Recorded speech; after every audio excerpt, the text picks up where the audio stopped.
Amazing evening, Nigerians. Welcome to Updated Precious. Let's talk about the latest events in the political space, both in Nigeria rather than world.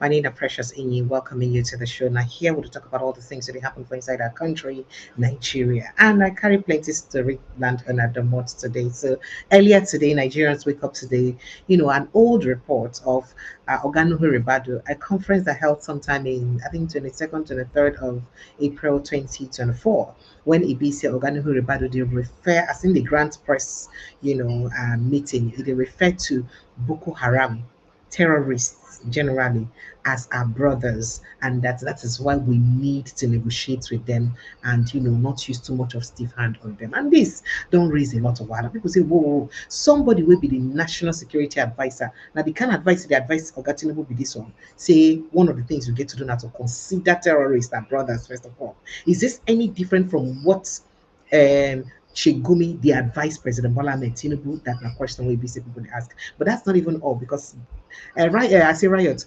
protests don't break out for Nigeria. As if we say Nigerian Muslims, the protest waiting happen for inside Iran, and the thing they vex them we say why Israel and US go even get mind do this kind of thing when they do. In fact, Shegumi don't even talk about her. Shegumi don't vex talk. Say this thing way is waiting in the column. US and in fact say we must stop this bully. This kind of way US do. Well, all of this matter and more. Now I bring common at the most this evening, and joining us today for Inside the Studio will be Oga Francis Chilaka. But as usual, before I will go straight to the matter, I would like make a bring on all the hot topic the way we see they happen for inside Nigeria, because it good make we follow the matter them one by follow to know things and where they share for inside our country. But let's go straight to some of the headlines of conversations across the world.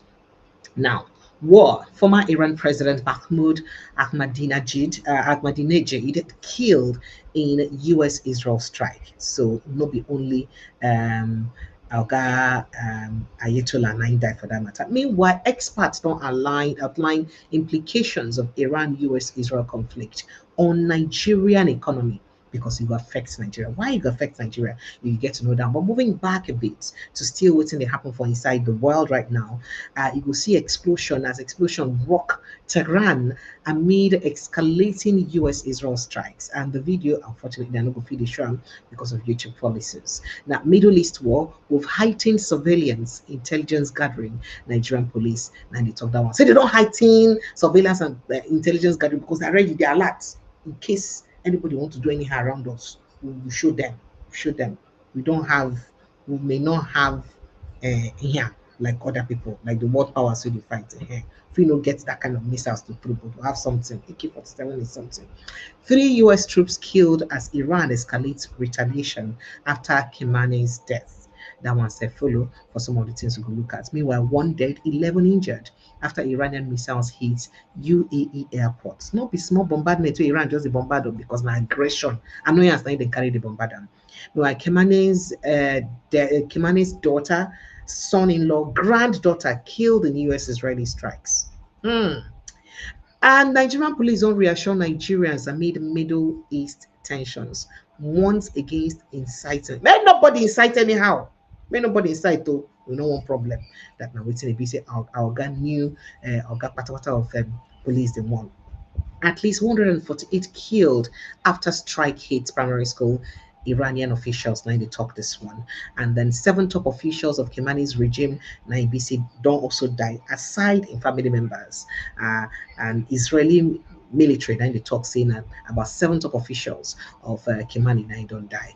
And meanwhile, we look at other issues still concerning that, because even for US and Israel, them too don't suffer some losses for this bombardment. Iran launches sixth wave of strikes targeting Israel and US bases across the region. In fact, we get a situation where we say some countries of the Middle East don't talk, say, come Iran, if we not continue to the hit us because of that thing, say, we get relationship be a US base there at the moment. If we not continue to hit us, we go retaliate because we cannot just be enjoying you people hitting us or bombarding us left, right, and center. We could do on our back with do also. Kamala Harris don't blast Trump over Iranian strikes. One US fighting. You see, they want see US fighting war American people don't want. Say when they go fight war, we be say nobody send on now, waiting happen, we're gonna come out on half inside that matter. Did I also tell you that also they did note that some people also died, that the US lost some people to that war. 3 US soldiers killed, 9 Israelis killed in this Iranian as Iranian strikes, you know, continue to hit up and down. That's not some of the matter we see different. But let's just move on to other issues very, very quickly. So moving on to other issues, NSA Ribadu implied terrorists are his brothers, so he can't kill them. This explains escalation of terrorism in the north and now in the southwest because the main brother, Nigerian social media users now begin to talk down and say, it's in the pain them well. A terrorist kidnapped Nigerian footballer Ihutu John Rebecca on Benin Expressway, demands 20 million naira ransom. You know, say if you never touch your body, you don't understand how painful it is. Terrorists on motorbikes raid community near Woro in Kwara State. If you see the raiding, what they do there. Tinubu's government has concluded it cannot handle terrorism by labeling terrorists our brothers. And within Nigerians they talk. So no need because you know go feel handle. As Nigerians wake up today, or of to see that video of an national security advisor Nuhu Ribadu tagging killings, kidnappings in northern Nigeria a family affair. Say this terrorism, then they are sorry, they are brothers. So meanwhile, ISOP terrorist military attack, ISOP terrorist military attack base.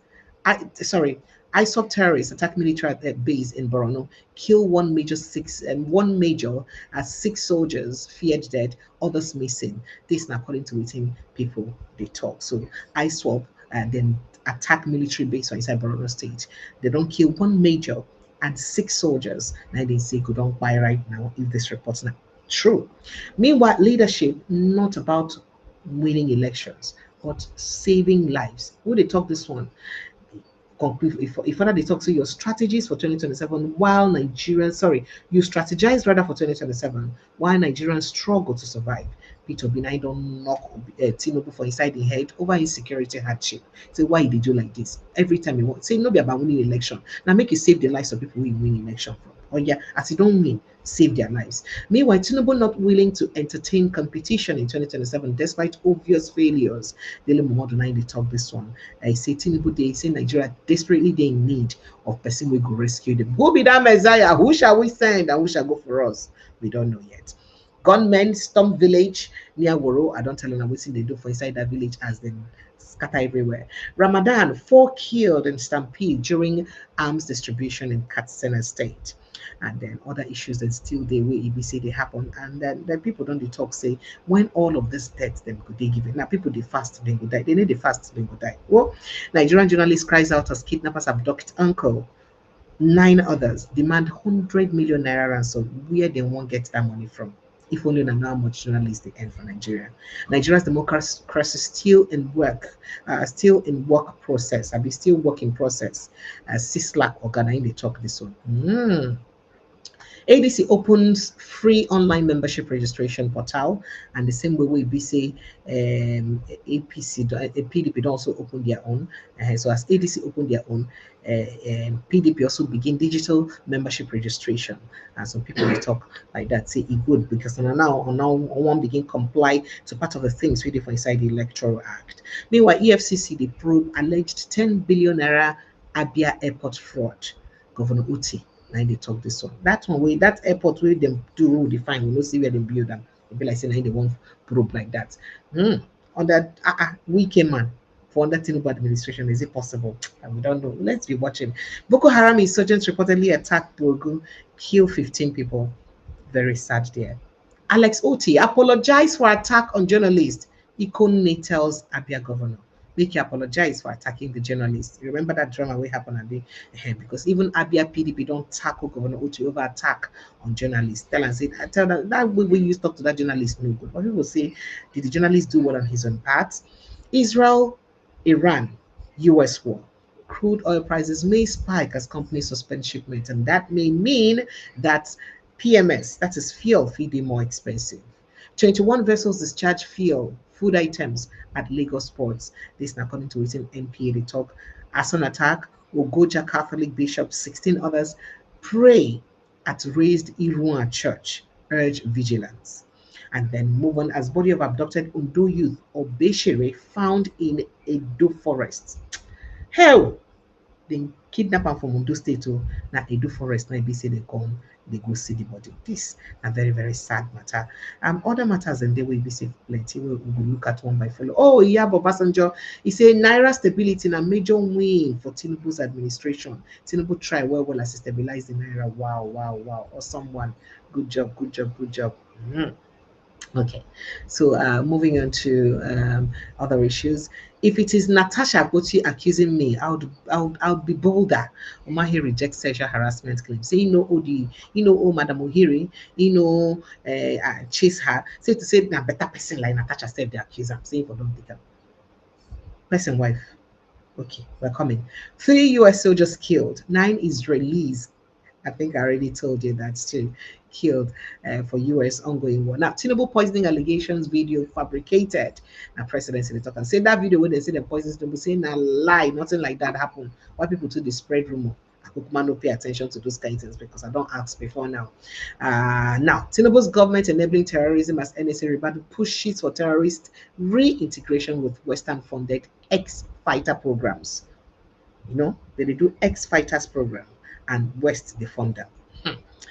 Ordinary Nigerians are crowdfunding ransom for kidnapping, for kidnapped NYC member, while Nuhu Ribadu calls the people who kidnapped him and put him into that condition as his brothers. Now, so Nigerians don't answer on Nuhu Ribadu. So this one way they do so. Wait, where is the sense in this conversation? Well, all of this and more.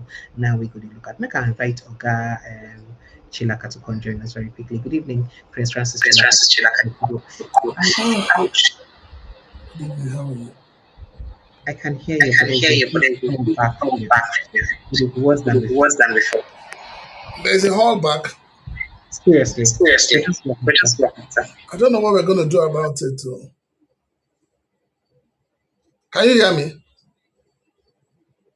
But I don't want us to keep wasting I can't talk to you. What do you say? Nuhu Ribadu talk. See, Precious. So maybe mute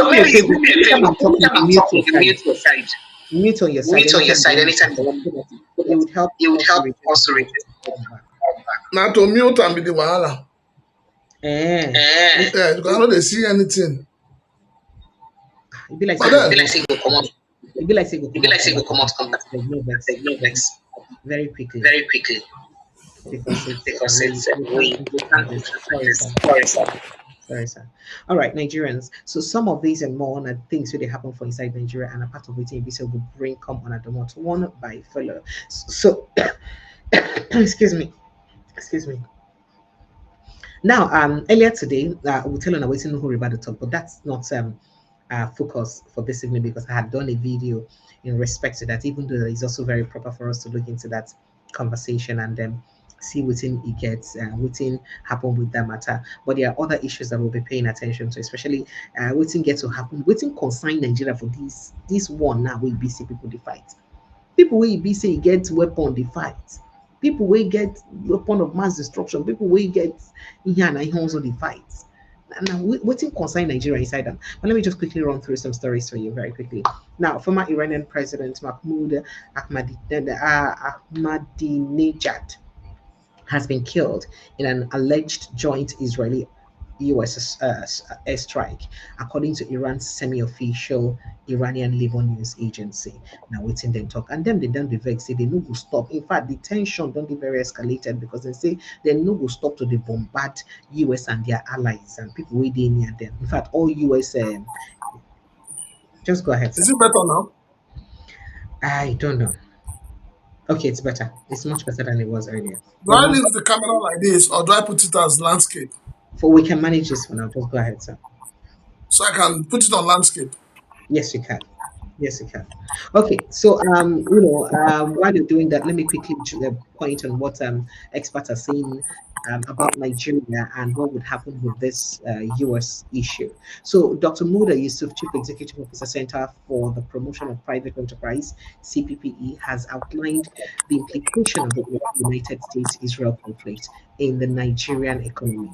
So, whether we like them or not, it will affect our economy, and it could be a big problem for us if you affect our economy. Now, Yusuf, in a statement on Sunday today in Lagos, noted that its effect will be both positive and adverse, depending on the duration of the conflict and the quality of domestic policy responses. Now, so the day like say Ukraine and Russia will not affect also till almost the whole world now even affect, because whether you like them or not, for almost everywhere for the world, from the beginning of that US Ukraine Russia war, inflation spike for most countries.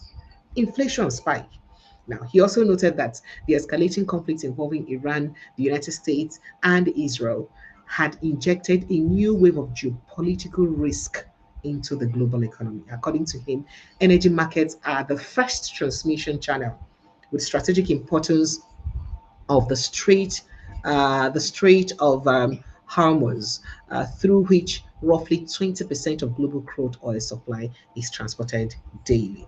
Now, he asserted that any disruption to this corridor would have immediate implications for the global oil prices, shipping costs, insurance, premiums, and supply chains. Now, there is also the output disruption effect, as Middle East countries are major oil producers. And of course, I don't tell you that thing yesterday. See, the key things that really affects the price of crude oil. Now, if you look at politics and maybe natural disaster or any of those kind of things happen to the oil producing countries, it will always be a problem, and it always get ripple effect on the prices of oil, apart from inventory report and other issues. Now, I said that for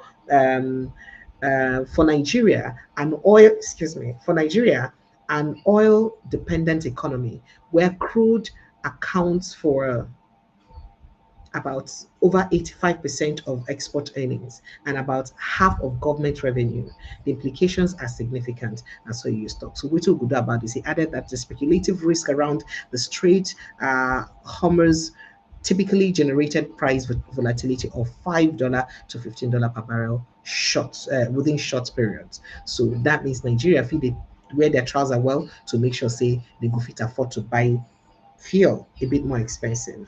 So even as dollar fee they come down now, or we then talk say that accuse Tinubu say the press put money, pump money into the economy to make sure the dollar come down because of election. If you know to work for them, because if you know bring down inflation because of waiting they happen now. So I don't know what Tinubu want to do. But let me quickly take your thoughts on all of this drama going on, sir. Oh, by the way, I didn't tell you, Nigerians in protest today. Some Muslims in Nigeria protest today in solidarity for what did they call them? Iran, for waiting US get mind to do Iran. In fact, Shigumi don't talk self. Shigumi talk say Kemanani die well. Say in die in the faith, in die for jihad, in die fighting jihad. In call him lucky soul, died in jihad. That's what Shigumi call him. Say lucky soul, he died in jihad. Hey, Shigumi react to Iranian Supreme Leader Ali Khamenei's death. Say he did very lucky. Say he died fighting jihad for the people, amongst other things. And he also blast America well. Meanwhile, Nigerian shites them. You know, say the shites people them. Now then the people will say they follow the Iranian kind of Muslim. But the truth is, not the only shite, because other Nigerian Muslims too will not be shites. Don't they vex well across social media, across all platforms? Now shite them, don't stage protests. Protests don't break down concerning this attack will be say happen. Make I show you evidence of them.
you know, oh, Francis Chilaka, this protest go far past like this, but make us stop up here. You know, say All heaven right. is the goal. Well, well, So, let, you know, let me hmm? where do you, let me leave the protest. We'll come to that.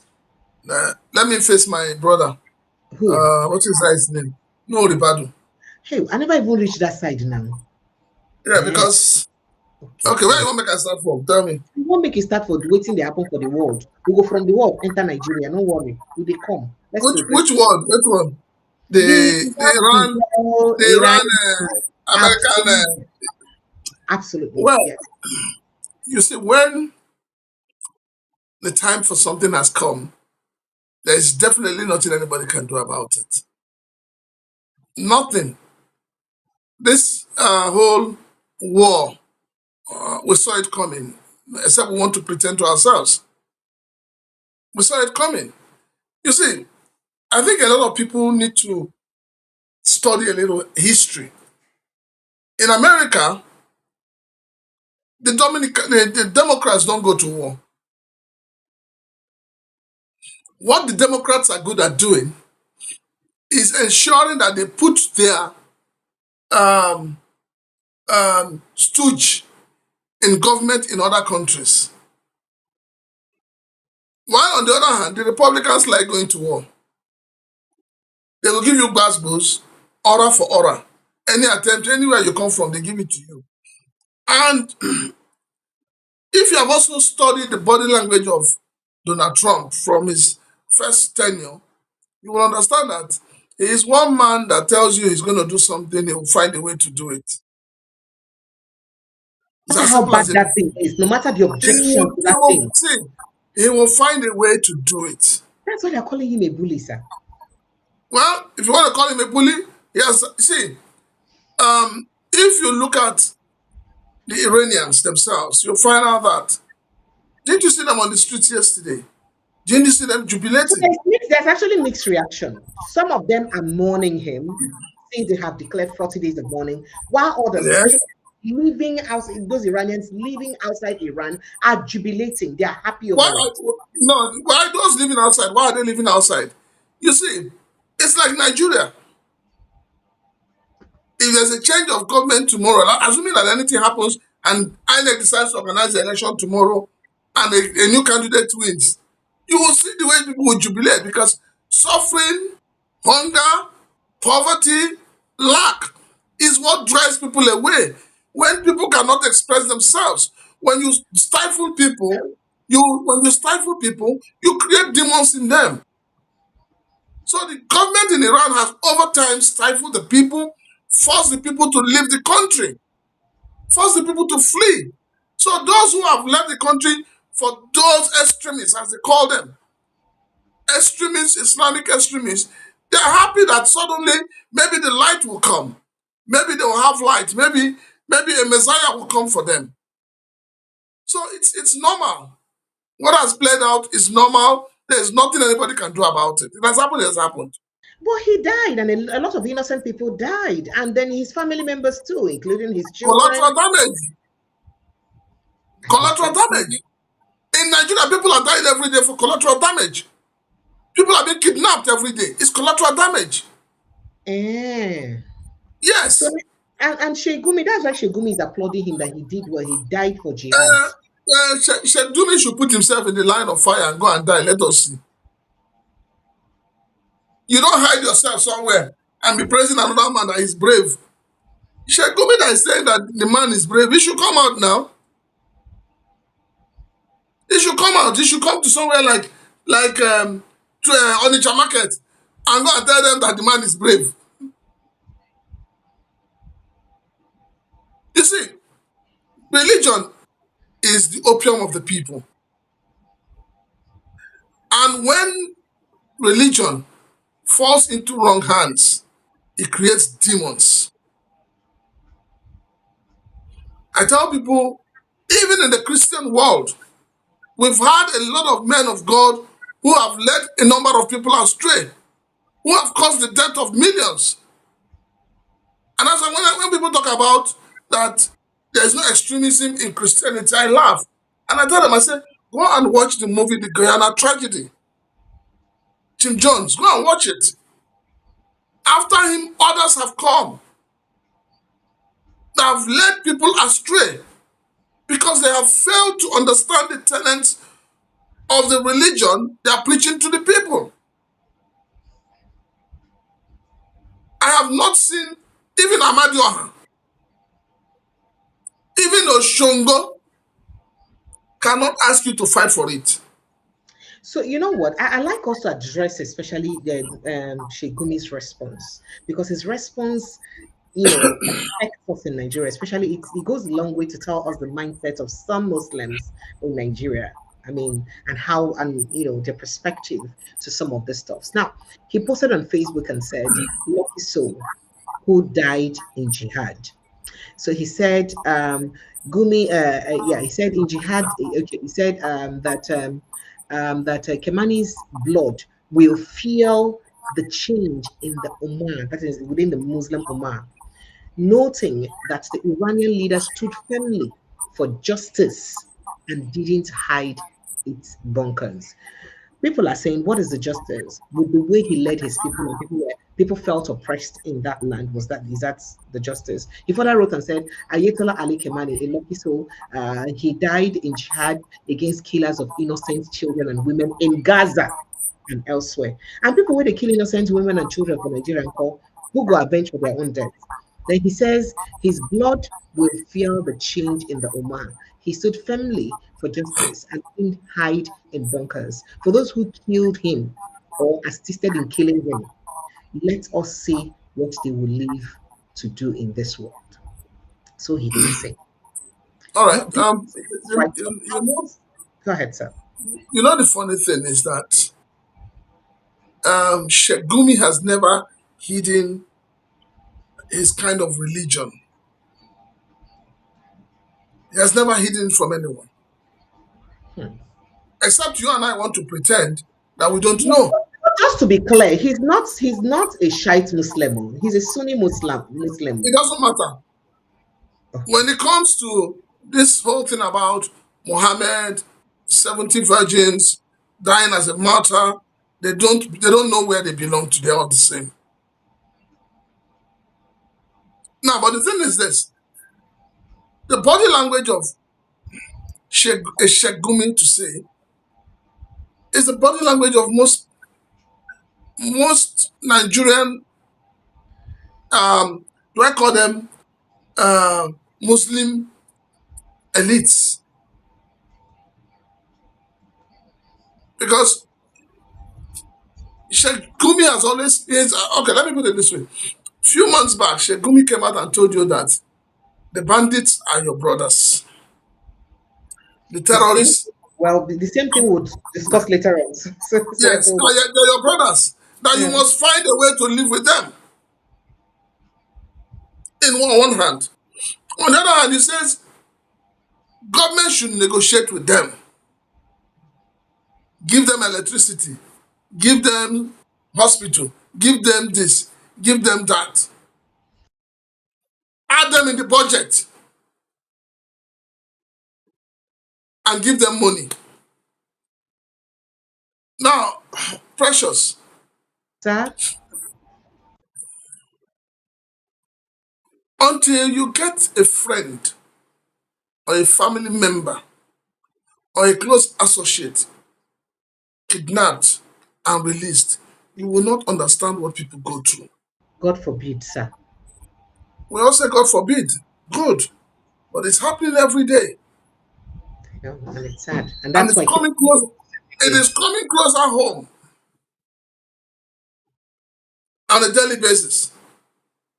So when people get kidnapped, you see videos of these terrorist bandits flogging somebody, demanding for ransom, and then somebody comes and says, negotiate with them.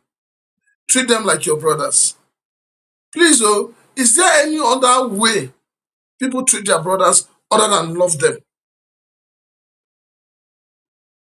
So you're asking me to love the man who goes about with a cup of poison and he's ready to force down my throat. You're asking me to love that man. You're asking me to love a man who wakes up from sleep on the wrong side of the bed and carries arms and burns down my village, chases me away from my village, and drives me into IDP camp and takes over the land, and you want me to embrace that person, you want me to love that person, you want me to sit down with the person and share a cup of water, is that not hypocrisy? And if you look at when you look at it from the way it's happening in the international community and the way it's happening in Nigeria, you ask yourself, how many Fulanis have been killed in all the massacre going on in the north and everywhere? How many? How many Fulanis that have Fulani blood running through their veins have you seen come out openly to criticize the mayhem being carried out in the north? How many?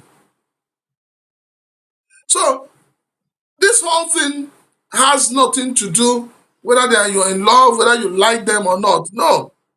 It's all about capture. It's all about takeover. It's all about maiming people.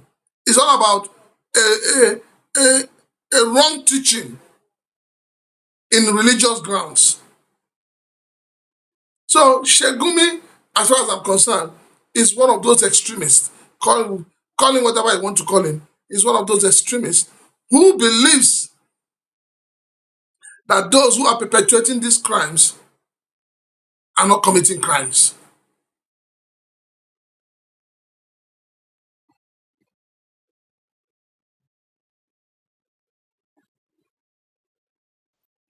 I was trying to put something straight. So, I mean, people are really complaining about this. Some people think that if care is not taken, if Khamenei wasn't stopped, that what happened to Turkey and Iran may happen to other Christian nations, where most of these countries were Christian nations, and of course, they were forced to become Muslim nations at the end of the Okay, day.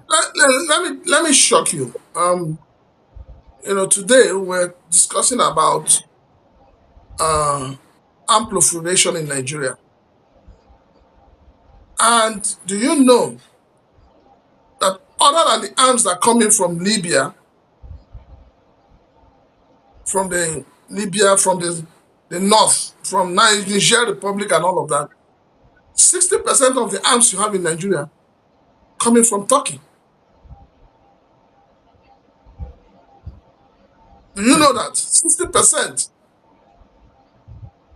of arms are coming to Nigeria coming from Turkey? I mean, there was I played a report here where an Egyptian television station accused Turkey of funding terrorism, funding Boko Haram precisely in Nigeria. So if In you have Nigeria, a situation like something that, that responded to that. So now it's if already you have a established. situation, And that's why people were worried why Tinubu had to heed Gumi's advice by going to Turkey. it was not only Gumi's advice. It was not only Gumi's advice. The other topic you don't want us to talk, I think it's time to bring it up because Gumi is not in government. Gumi just gave his advice, but there are people in government that are having the same mindset as Gumi, and you cannot excuse them. No matter the position they occupy, you cannot excuse them, and that's the truth. So it's not only about Gumi, it's about other people who have the same mindset. The mindset of Gumi in saying go to Turkey, you should ask yourself, what is there? Don't forget that these are Muslim states that are seeing Nigeria as a Muslim country. And then to now add salt to the injury, add salt. You have a national security advisor that as far as I'm concerned, that is most heartbreaking thing, heartbreaking statement So before we anybody go can make. Before we go to that statement, let me quickly read a report for you so that you understand, to give a perspective to that video, which I believe you're referring to. Now, we hear that the administration of President Bola Ahmed Tinubu is running the country on autopilot following a surge in terrorism related fatalities, allegations of ransom payments to Boko Haram terrorists, and reports that Western aid has inadvertently financed insurgent groups. I'm coming. Now we hear that with Nigeria ranking about sixth on the 2025 Global Terrorism Index and recording a 34% rise in deaths to 565 in 2024. Now we don't carry six for terrorism for the whole world. Now, public trust in the government security strategy has also declined, according to reports. Reports allege that the government paid approximately 7 million US dollar, nearly 10 billion naira, to secure the release of 230 and children and staff abducted in the St. Mary's Catholic Church. I think that's a papyrus school issue in Niger State in November. Now, intelligence sources claim that the funds was delivered by that in Goza, a Boko Haram stronghold, and handed to Commander Ali Ngolde. Now, the deal was also said to include a release of 2 senior Boko Haram commanders, an action that would violate Nigeria's Anti-Terrorism Act, which prescribes up to 15 years imprisonment for ransom payment. We'll never even talk about releasing terrorists illegally. Remember, say what he make Malami Day for prison because of say he see people where they finance terrorism, they give a list, he no great prosecute them. Now what did they accuse them? But this one, they carry money, they give the terrorists gongo. I don't know which of this crime was passed, but we're coming. Now the Minister of Information, Mohammed Idris, dismissed that report, of course. He said it's fiction and all that, say nothing like that happened. However, investigations reportedly linked the kidnappers to a faction led by a commander known as Sadiku that was implicated in 2022 Abuja Kaduna train attack. If you remember that incident, I call this one awaiting AFP review. Now, government rhetoric has further drawn attention following remarks. This one now will be say Oga Nuhu Ribadu talk. Why they call these people as our brothers? Because they are Nigerians. Now remember, it's not be just Oga Nuhu Ribadu call them our brothers or Nigerians. A top military official or military spokesperson yesterday came out and called them our citizens, that they are still Nigerians. So that is why we must also make sure that we negotiate with them. International disclosure have added that there's a complex dimension to this crisis. During February 2025, I think, U.S. House hearing Congressman Scott Perry alleged that billions of dollars in funding distributed through USA had reached terrorist organizations in Nigeria. When be part of voting Ibise or Trump, they try to clamp down.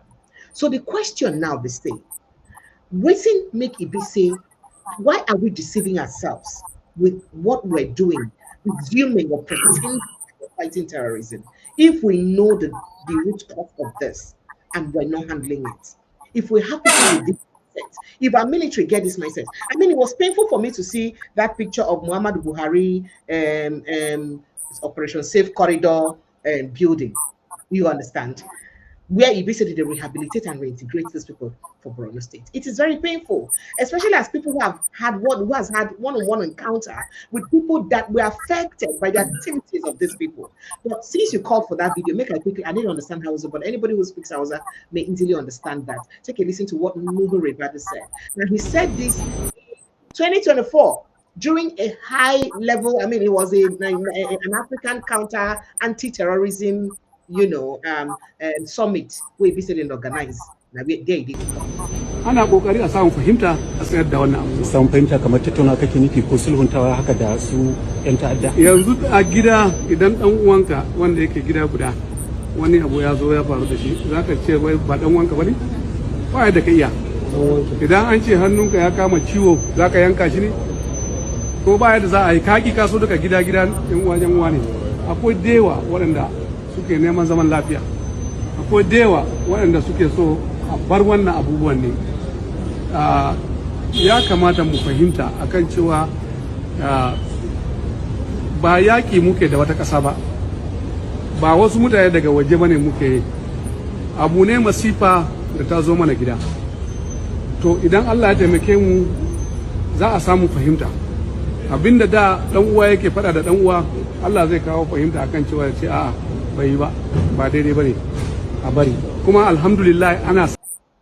All right, so we don't quote or misquote the National Security Advisor. First of all, to put the perspective to the conversation, the video is from April 2024, during the high-level African counterterrorism meeting in Abuja, of course, hosted by Nigerian government under President Bola Ahmed Tinubu and Nuhu Ribadu as President Tinubu's National Security Advisor. Now, the statement we make to Hausa language, according to what some people they talk, saying a true.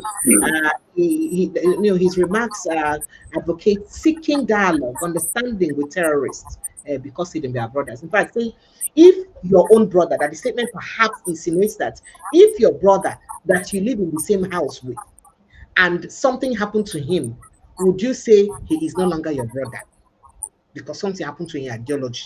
Because he'll be your brother again. And then he said, and then he did also say that whether we like it or not, they are our brothers in Nigeria who want peace. They are our brothers. We must seek for dialogue and understanding with them.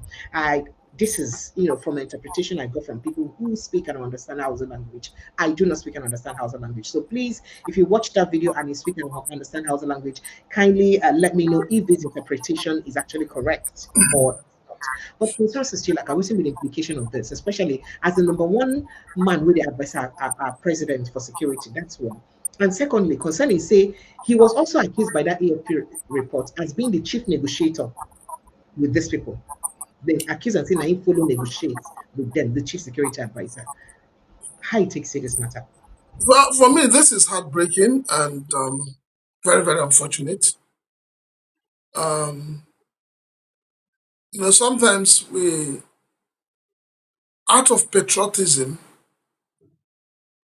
there are so many things we don't want to see.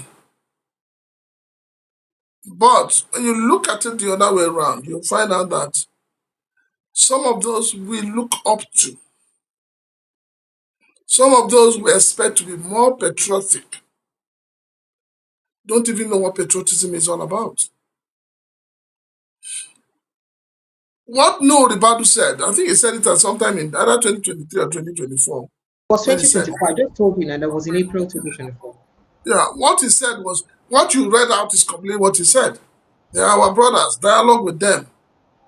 If a national security advisor has this mindset, what other mindset do you expect from people?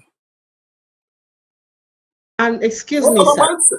from waiting the talk from gossips, he's likely to be our next president after Tinubu because we hear say they Over my bring. dead body, I will tear So my passport if he becomes a you president. will not because he may be president. So for somebody I whom will our tear my president is team grooming to precious. be the next I president, will tear sir, my passport and be walking around as a refugee in Nigeria. he go do another passport when the time. Don't I worry. will not do another passport. What did you can't see home before that time, Abi? I will tear them. You see, because we play too much in this country. It is because of this docility of the citizens. That is why the political class that are less than 10,000 are taking advantage of the people. If Nigeria was a country that was working, I don't even know the kind of useless, uncoordinated oppositions we have today. They need to go to school. They go. You see, that's why they call Bola Metumuda is a strategist. I give that to him. I give that to him. You cannot have a man that has a weird, wicked, insensitive mindset as a national security advisor. Now you understand why he's in the forefront of running to America to tell Americans that Nigeria, there is no genocide. You can see how they expose themselves. So for me, we don't even need any other thing. President Bola Ahmed Tinubu should wake up. He says he's a Democrat, that he fought for democracy. He should wake up.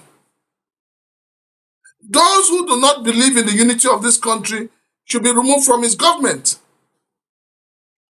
And the earlier he does it, the better for everyone. Any national security advisor that has this mindset is not fit to be in government. So you can now see those who are helping Gumi to speak the way he speaks. Because these are the people giving him protection. And by extension, these are the people giving protection to this terrorist. The NSA have said it. A military official have said it. Sheikh Gumi, who was one time chief negotiator on behalf of Nigeria, have said it. So what do you expect? All right, sir. We have given license. We have given license to these people to do the way they want to do. And so sometimes these are the things that make some people would say it is time to end Nigeria. It is time for us to break up. And that's why you hear a lot of people saying it. Because people are getting fed up. People are getting tired. Every day you wake up from sleep in this country, you're asking yourself, who has died? Who is going to be kidnapped? Nigeria has become a country where we have become so suspicious of one another. It is so bad that husbands are suspicious of wives, siblings are suspicious of one another, friends are suspicious of themselves. Because of what? The greed, the selfishness, and the wickedness of the political class. All right, sir. So the painful part about this is that he's not the only one who's said this. I mean, who's had history of saying this or being a government official who's said this. Because apart from say our Oga for Amibi don't also talk but we had a former, I don't forget Oga name, but I know he was the major general or so. We talk earlier. When you say they can even contest for election, and what I plan for you make it. I think Bill, he's the one that said, take a listen to him. Opportunities are out there for them. They can be rehabilitated. An ex-Boko Haram stands having laid his arms and comes back, turns his way away from his negativity. He stands to be a president of this country. He stands to aspire to any position in this country. Why is he wasting his time when he cannot even deliver? We will do that. But we have appealed to them, including their detractors, their collaborators, to see reason to, as fast as possible, quickly drop their arms so that we can once again reoccupy our peaceful position in Nigeria. So you see why you shouldn't have said that you tear your passport, sir, because an ex-Boko Haram can become a president of this country. Would you like to react to this quickly before I play you the next video, sir? Well, for me, we live in denial. I've always said this, that when you rehabilitate someone who community knows carried a gun to kill somebody's father, and instead of the guy being in prison, you send him back to that community. Don't you think that the community will wake up one day and kill him? You don't think so? Sad. That's what I have to say to that. All right, sir. So let me quickly also show you the footage of our Oga.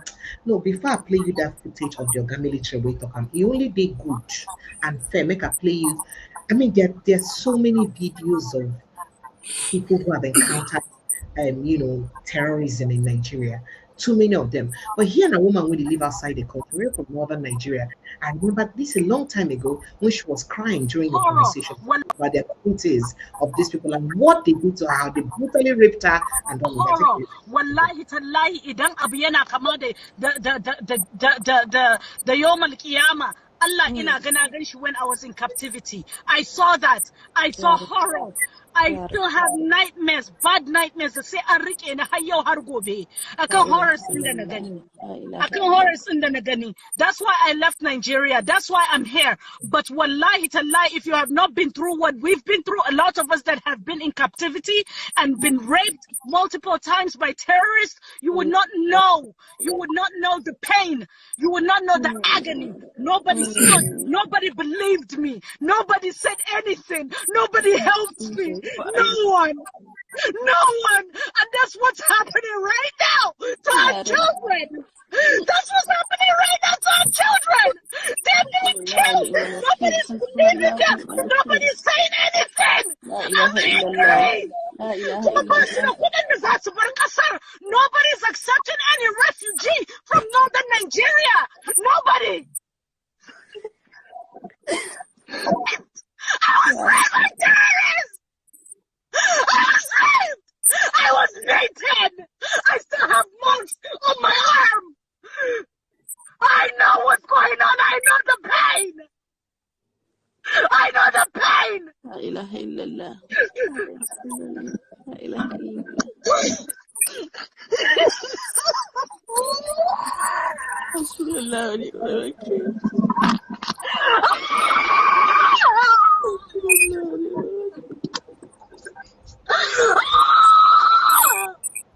Precious is enough now. So imagine the people who placed this woman in this perpetual trauma being released tomorrow. And imagine the president that took an oath to protect us. And the person who's advising him and helping him to protect us is saying that the people who place this woman in this condition are our brothers. I don't know how to react to this. Well, you need to define brotherhood. You need to define brotherhood.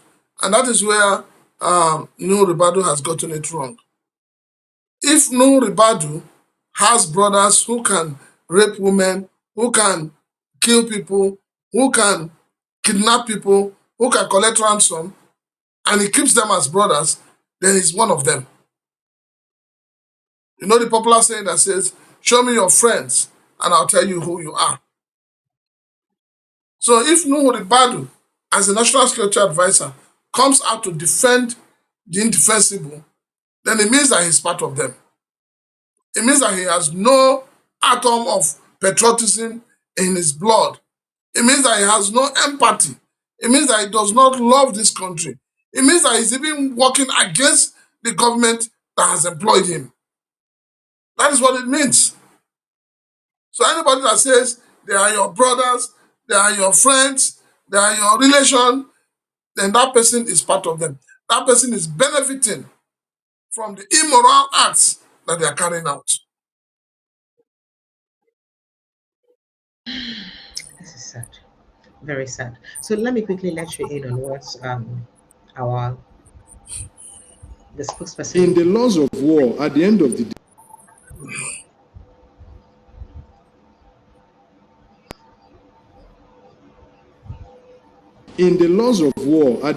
day, the Boko Haram fighters are still considered as Nigerians.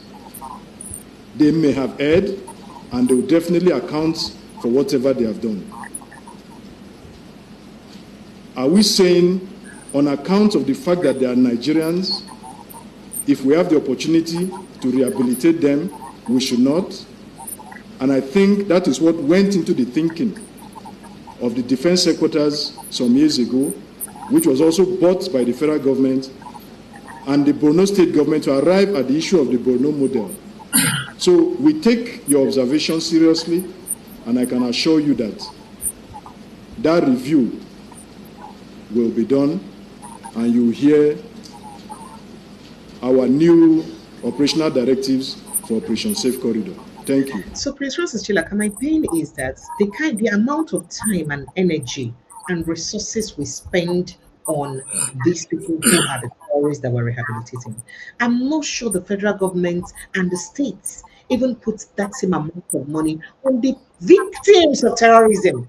See Governor Alia, going to build a rehabilitation center for terrorists, for bandits, because they're terrorists. And the second part is that we're just talking about Boko Haram in this particular statement by our military officer.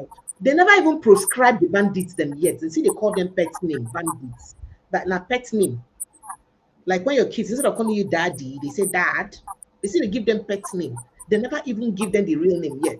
So that means they don't even see their crime as being, strong enough to classify them as terrorists and also name them that and call them by that name all the time. No, we don't even see them as that. So that means the ones then where the bandits they will do even day lesser, make I even shock you more. The worst part is that the activities of armed Fulani headsmen where go enter inside people community, shoot sporadically to kill thousands, hundreds of people in their numbers. They never even see anything bad for what they do. Those ones are not even among at all. Like those people who enter Plateau community, like Zike community for Plateau State, kill people. The ones who enter here, what I kill almost 300 people. Those ones they're not even among bandits. They're not even among terrorists. They're even saying you should not call them Fulani militias because you're prescribing the entire Fulani group. So those ones, their crime not even be classified yet by government. It is true that President Bola Tinubu has come out to say that all of them are terrorists by mouth, but it's not gazetted, and there is nothing till today. Even them, government, if they want to address them, they need to address them as terrorists. And so, mainstream media, how long do we continue? So when we're not truthful to ourselves about the situation, how will we solve the problem? Not vex. For solving the problem, there is no problem. Real You human don't have beings a, are you don't have a problem because the beings are people in government have no value for Nigerian human lives. They have no value for your lives. It's as simple as ABCD. In all this while we have been talking about these terrorists and everything, what has your National Assembly done? What have they done? Are they not the ones that are meant to represent the people? The only thing the National Assembly thinks about is the money that will come to them.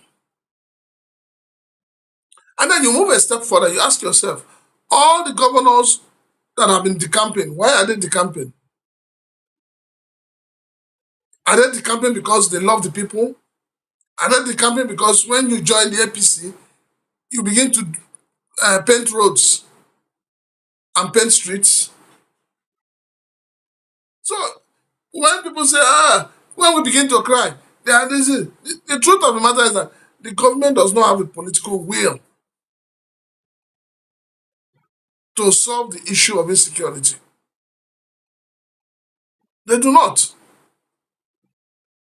Because if the government does, by now, won't be. Do you know what it means to train a major, the Nigerian army, and for the major to be killed by a ragtag bandit? and we didn't do anything and we didn't flinch. It's not like Precious, precious. We uh, have two laws. We have two laws in this country. One law for the north, one law for the south, and the law for the south domiciles in the southeast. You want to tell me now that if this major was killed in any community in the southeast, the military would not have gone to raise the place down? They would not have gone to raise down the community, even if it's on the road. If the thing is on the road, they will raise down all the communities that use that road. We've seen it play out in the southeast. We've seen it play out in the south. Why can the same treatment not be done in the south north? In the north. So you just have a government that is giving a pat on the back to those who go about kidnapping and killing people. And you think that thing will stop? It will not stop. El-Rufai said it. He said, look, the only way to know that you are checkmated these guys is to kill them. There should be nothing like arrest. Kill them on the spot. Because if they too have an opportunity, they will waste you. When the federal government came and said they have declared all those groups as bandits. I remember on your show, I said to you, I said, by word of mouth, it will not work. The government needs to gazette it. Either the High Court or the Supreme Court needs to make a pronouncement. But nobody's making any pronouncement.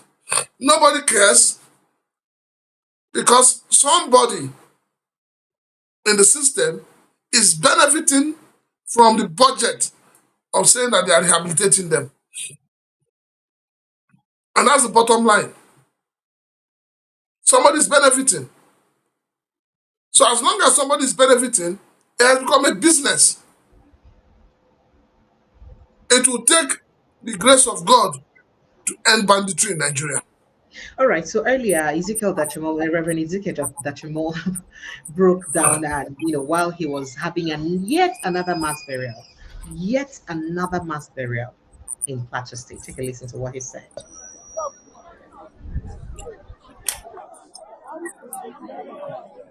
My fellow brothers and sisters, I'm rounding the message so that we'll go back and stay and go for war.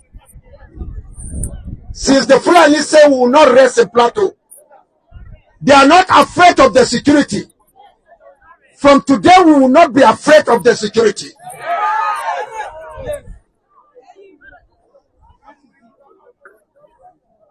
Nuhu Ribadu, the National Security Advisor, when I invited Trump to Nigeria to come and help us, when Trump responded, their blueprint that none of the soldiers of the United States should come to Plateau State. They redirect their attention to Sokoto, where the Muslim dominant area, the Muslims are enjoying the coming of Trump. If I were allowed to say Trump is in Nigeria to protect the Muslim, another batch in Maiduguri, another batch. Is it Kaduna, Bauchi? Kwara?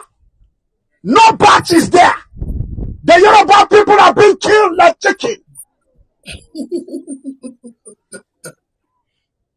Benue?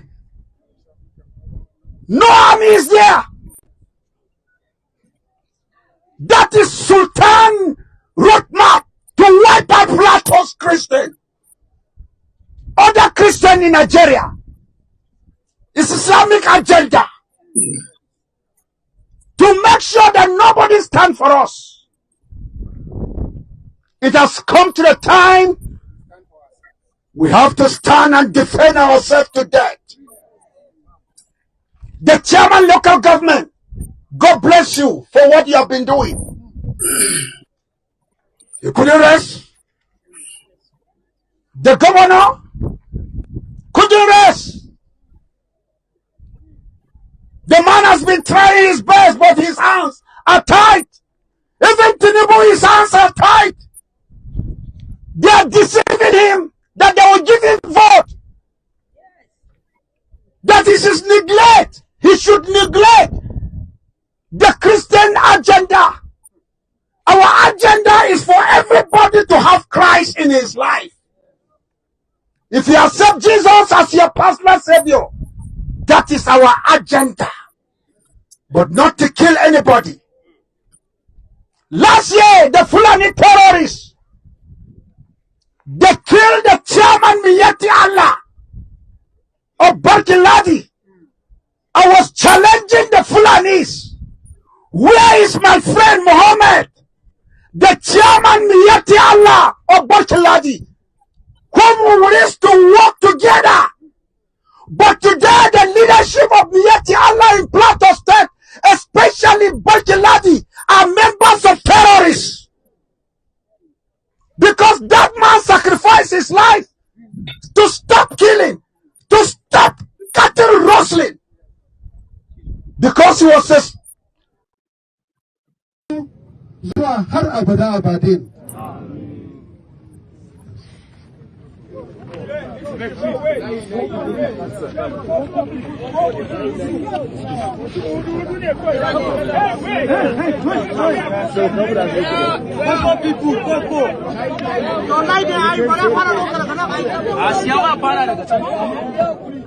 a woman whose husband was killed in the latest attack in Plateau State during that burial, and she was holding on to her husband's coffin.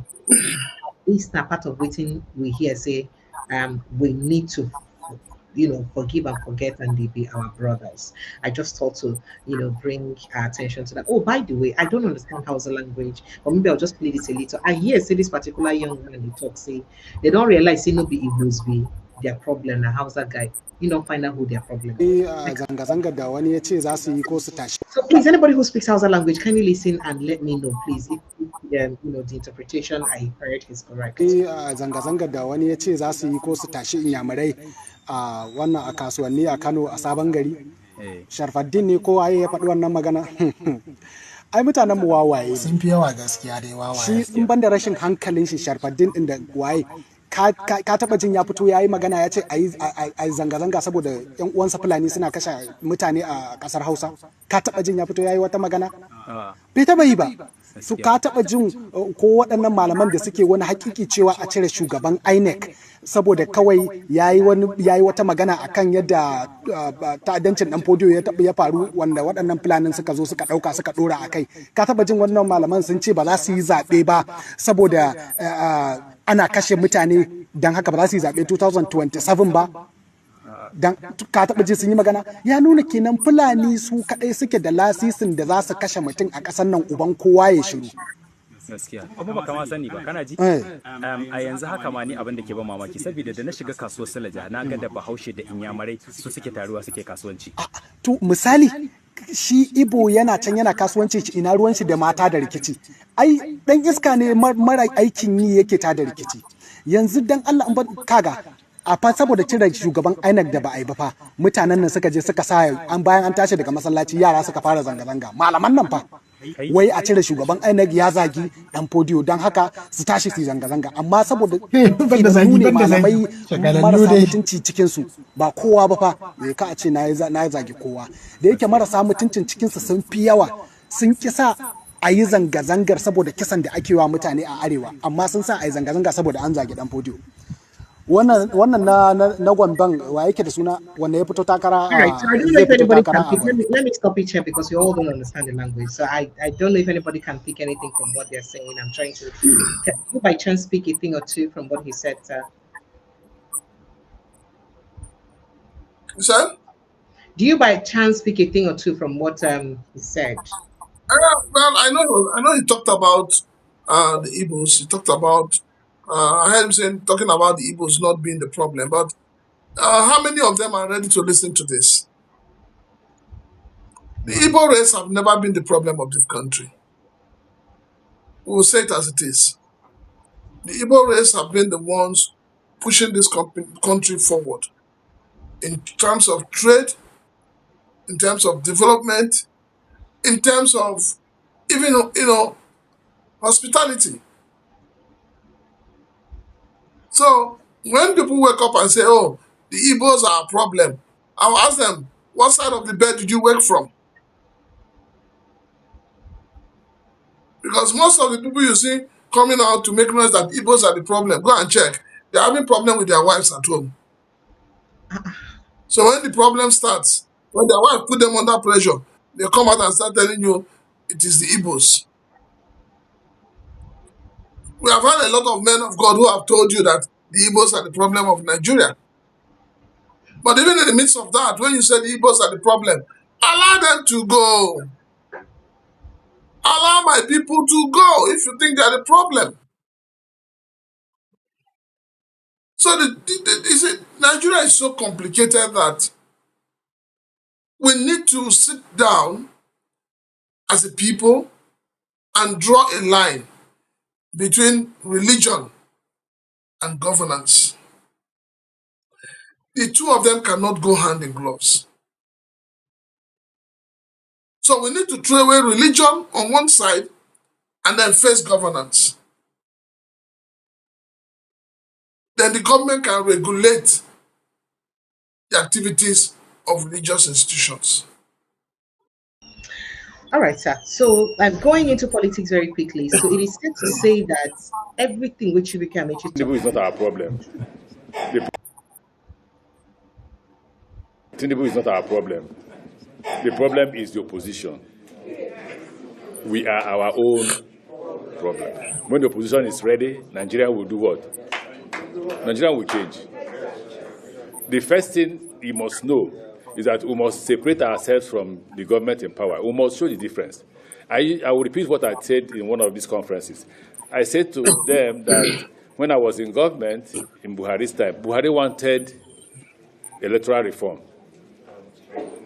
So a few ministers went to him, convinced him not to sign, that if he signed, Russia will hack the system and impose the wrong president on us. And he refused to sign. The same people are now shouting electoral reform. Tinubu will one day shout for electoral reform. He will.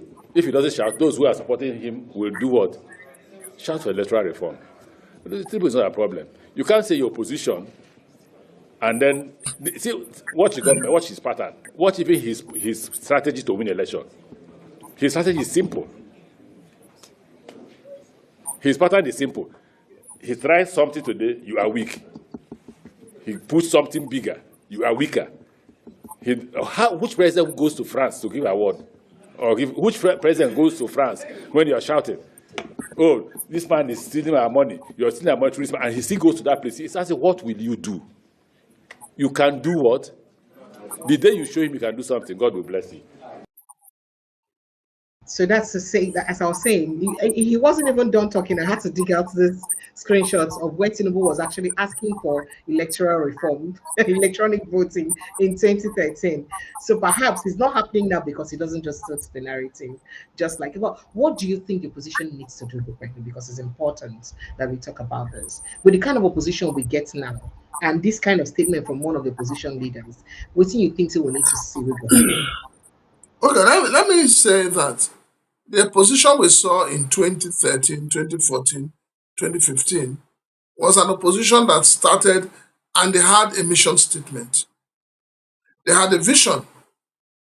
They had a target. The opposition came, immediately the opposition gathered. They already had somebody in mind they were promoting as their presidential candidate. But they still had primaries. No, I'm coming. It was already they had a candidate. And because they had a candidate, and the candidate was sold to the Nigerian people, they tell us that candidate, they go toilets. Say that candidate, they mess. Say that candidate, they sick. That candidate, they get headache. That candidate never steal 1 naira before. That candidate don't even know the color of the naira. And say that candidate, he pursue bandits and terrorists from Nigeria, enter Nigerian Republic, go kill them for them. Say that candidate, even I give him opportunity, hey, Nigeria will become El Dorado. He even drinks sachet Milo to show, say, oh, he's so humble. Exactly. And everybody bought into it. So what am I saying? What I'm saying is that from day one, the opposition had a candidate. So the opposition was not selling, they were not selling opposition as an opposition. They were selling the candidacy of the opposition.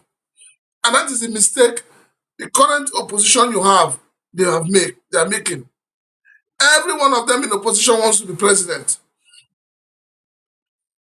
So rather than settling down and projecting one person as their candidate, they are all projecting themselves greedily and selfishly and wickedly as candidates. And Bola Tinubu sit down one side, they laugh there and say, this ones, they never study anything. I will snatch you people, grab you people and run. And that's the truth. Now, it's not late for the opposition for them to do the right thing. Whether the opposition want to go to primaries, whether they want to do what do you call it? The normal APC Say they style. give them, say they give them only 2 types of primaries now by electoral. So it's either they do Even me and you, consensus precious. or they Me do and you open now all primaries. become delegates. Eh? Me No, and you yes, all become delegates. and they're angry about that because they're saying that having an open primaries is almost like conducting a general elections. How would they be able to conduct Precious. an election that would Now that one accommodate? better pass. People who don't budget, people who don't take laxative. They don't go open dollar account. They wait. Say they go collect dollar. Go put this on that account. Shame on them. But they're protesting especially because of that direct primaries within inside there. Say they Anyhow, no go work with them. when they enter Lagoon, that is the best. Option A4 on one side. On the other side, they can begin to do bajo. APC likes to do that. APC will just say, declare, this is who we want. All of you keep behind this person, or you forget it. But what I expect them to do, what I expect the opposition to do, is when you have one person as a candidate, and you're projecting that candidate, Nigerians now know that this is who we are going to war with. They stand a better chance.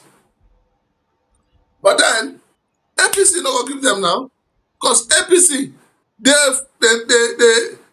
give all the political parties belle. Excuse me, sir.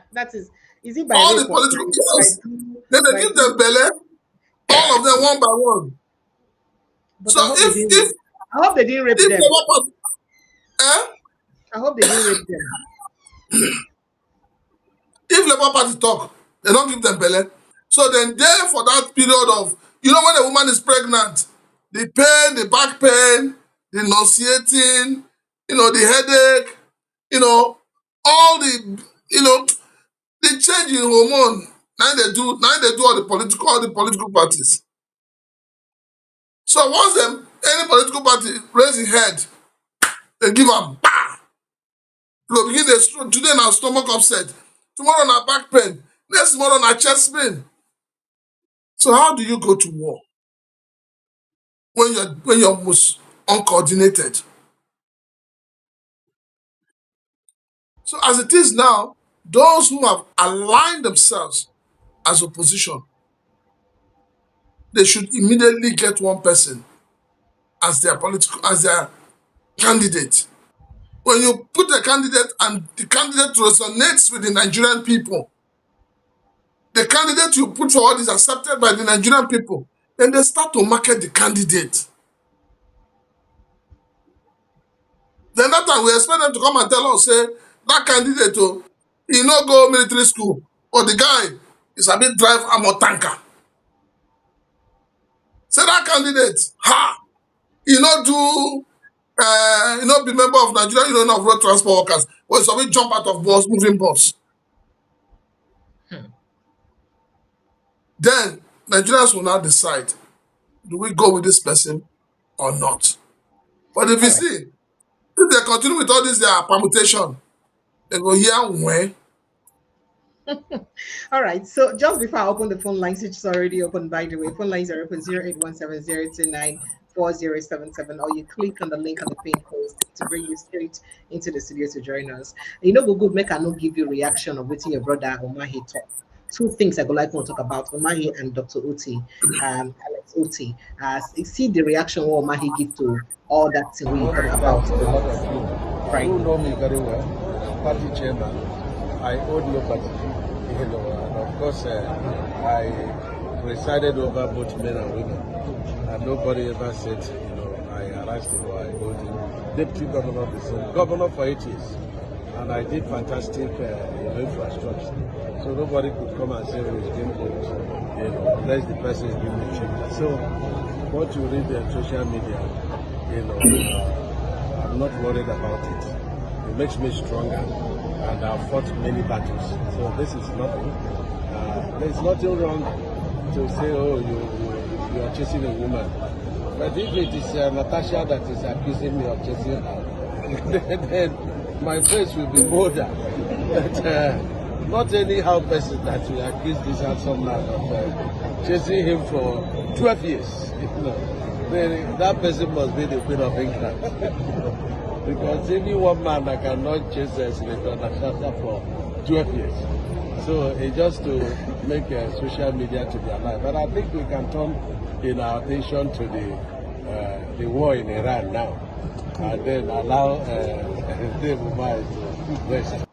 So he said, made them turn their attention to war in Iran, made them learn to rest. Say, because if to send a fine person like Natasha and I accuse and like we did. But another thing that's happening, I thought to call your attention to, a group of people have come out to say that if Shawore and his team comes out tomorrow to protest for against Dave Umahi, insisting that he pays Madam Trix Yohiri, that they would come out and have a counter protest against Shawore and the team, because that the woman is lying against Dave Umahi, that all sorts of characters will just come out and start. Okay, The thing they use now is sexual accusation, sir.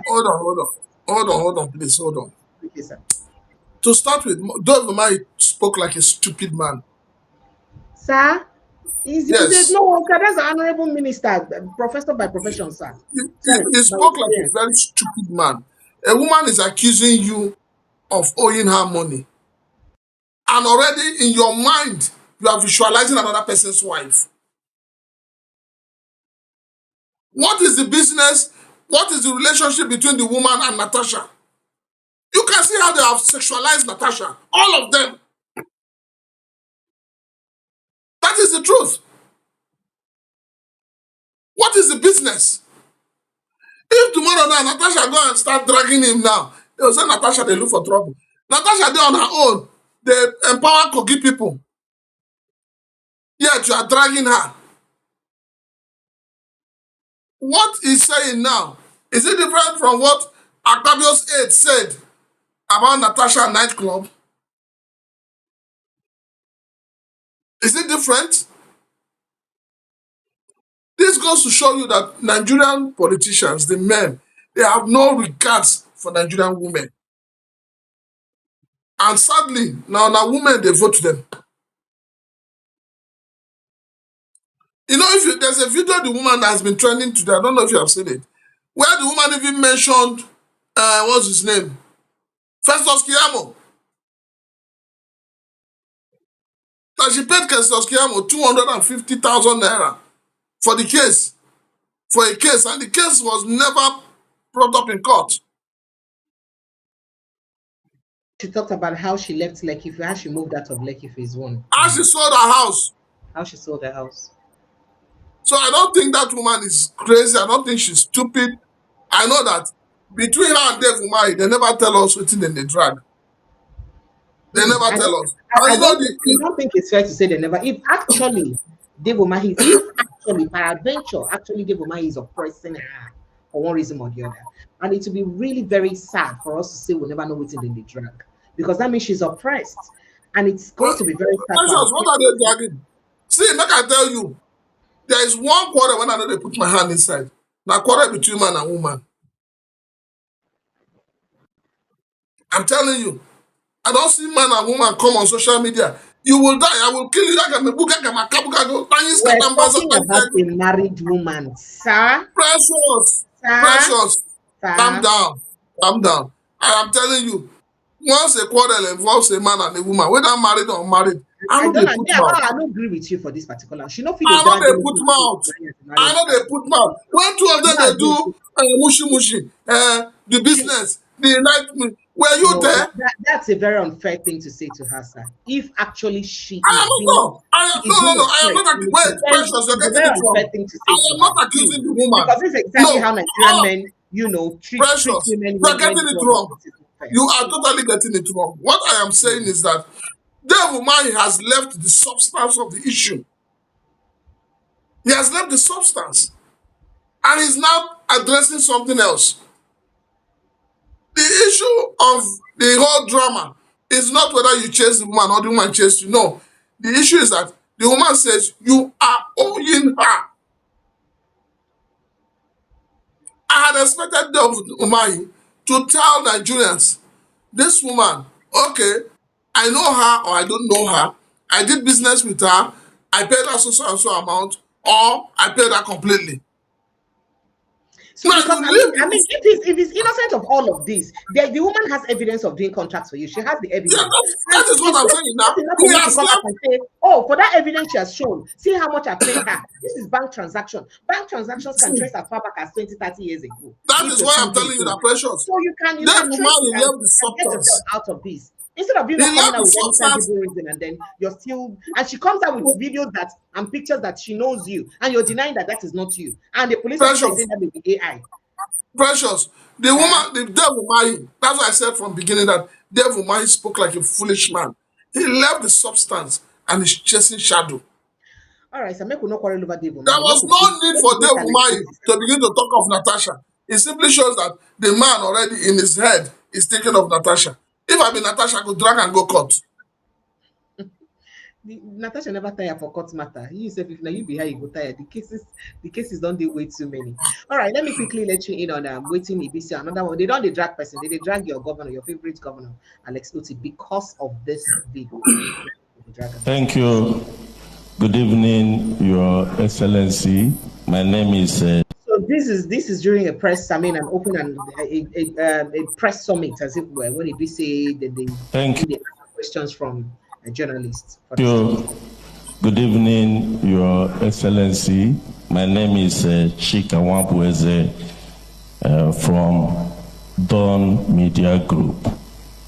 Your Excellency, your administration has received praise for visible infrastructure projects and reforms. But critics say that measurable impact, transparency, and inclusive governance need improvement. Your Excellency, I want to ask, can you provide verifiable data showing how your policies have directly improved the economic and living conditions of ordinary Abians beyond infrastructural development, Your Excellency? Thank you. Thank you very much, Chika Wampueze. The next person, the last. No, you won't move. You won't move. It's not. You've not said anything. Do you live in Abia? Okay, so if you live in Umuahia, you are the one that will provide data. The road you use, is it tarred? Okay. Yeah. Do your children pay school fees? Okay, but you see children that don't pay school fees, right? So the point is that this media chat is a serious media chat. So we are not here to massage opposition. You can't come to a media chat and you are asking me to provide data about the measurable impact on work that is being done in the state where you live. It's irresponsible. Okay, that we throw this open for people to ask questions doesn't mean that people should be stupid. So if you can't feel what is happening in the state where you live, then I'm sorry, I can't help you. So let's take this very serious. Okay? I mean, speech is free, so you can, but when you come for my media chat, you must be prepared. If you don't have any questions, then you don't raise your hand. And the loss, what do you mean? What do you want to hear from me? Maybe give him the microphone. Let me hear exactly what he means so that I can answer him. That beyond road infrastructure, beyond construction, what impact can we know about the positive impact, the economic impact on the living conditions of the average Abian that your policies have impacted? That's all the question about. So is that what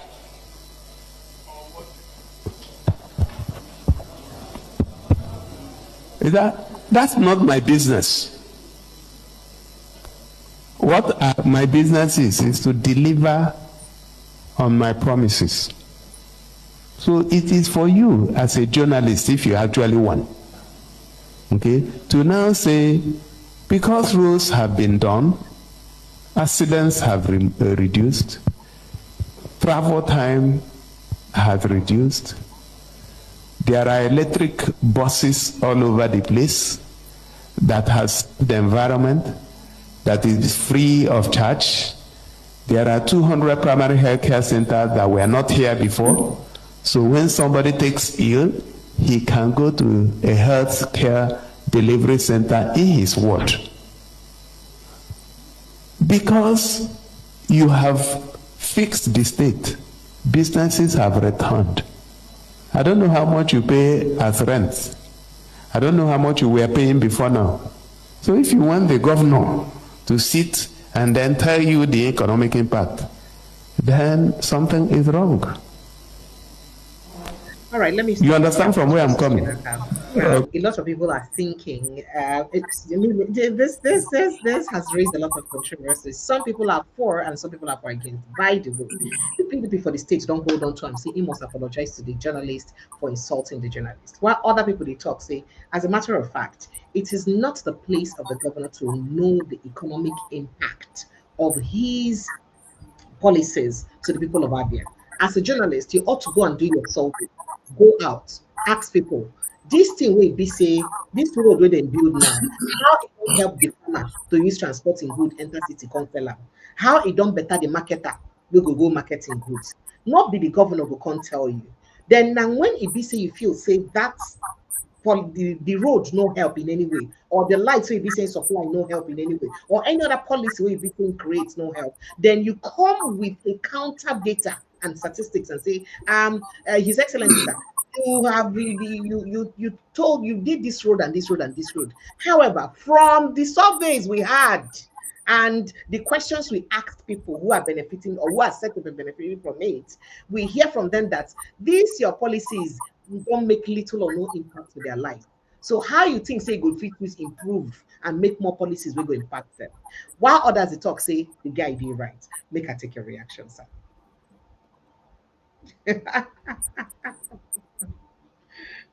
All right.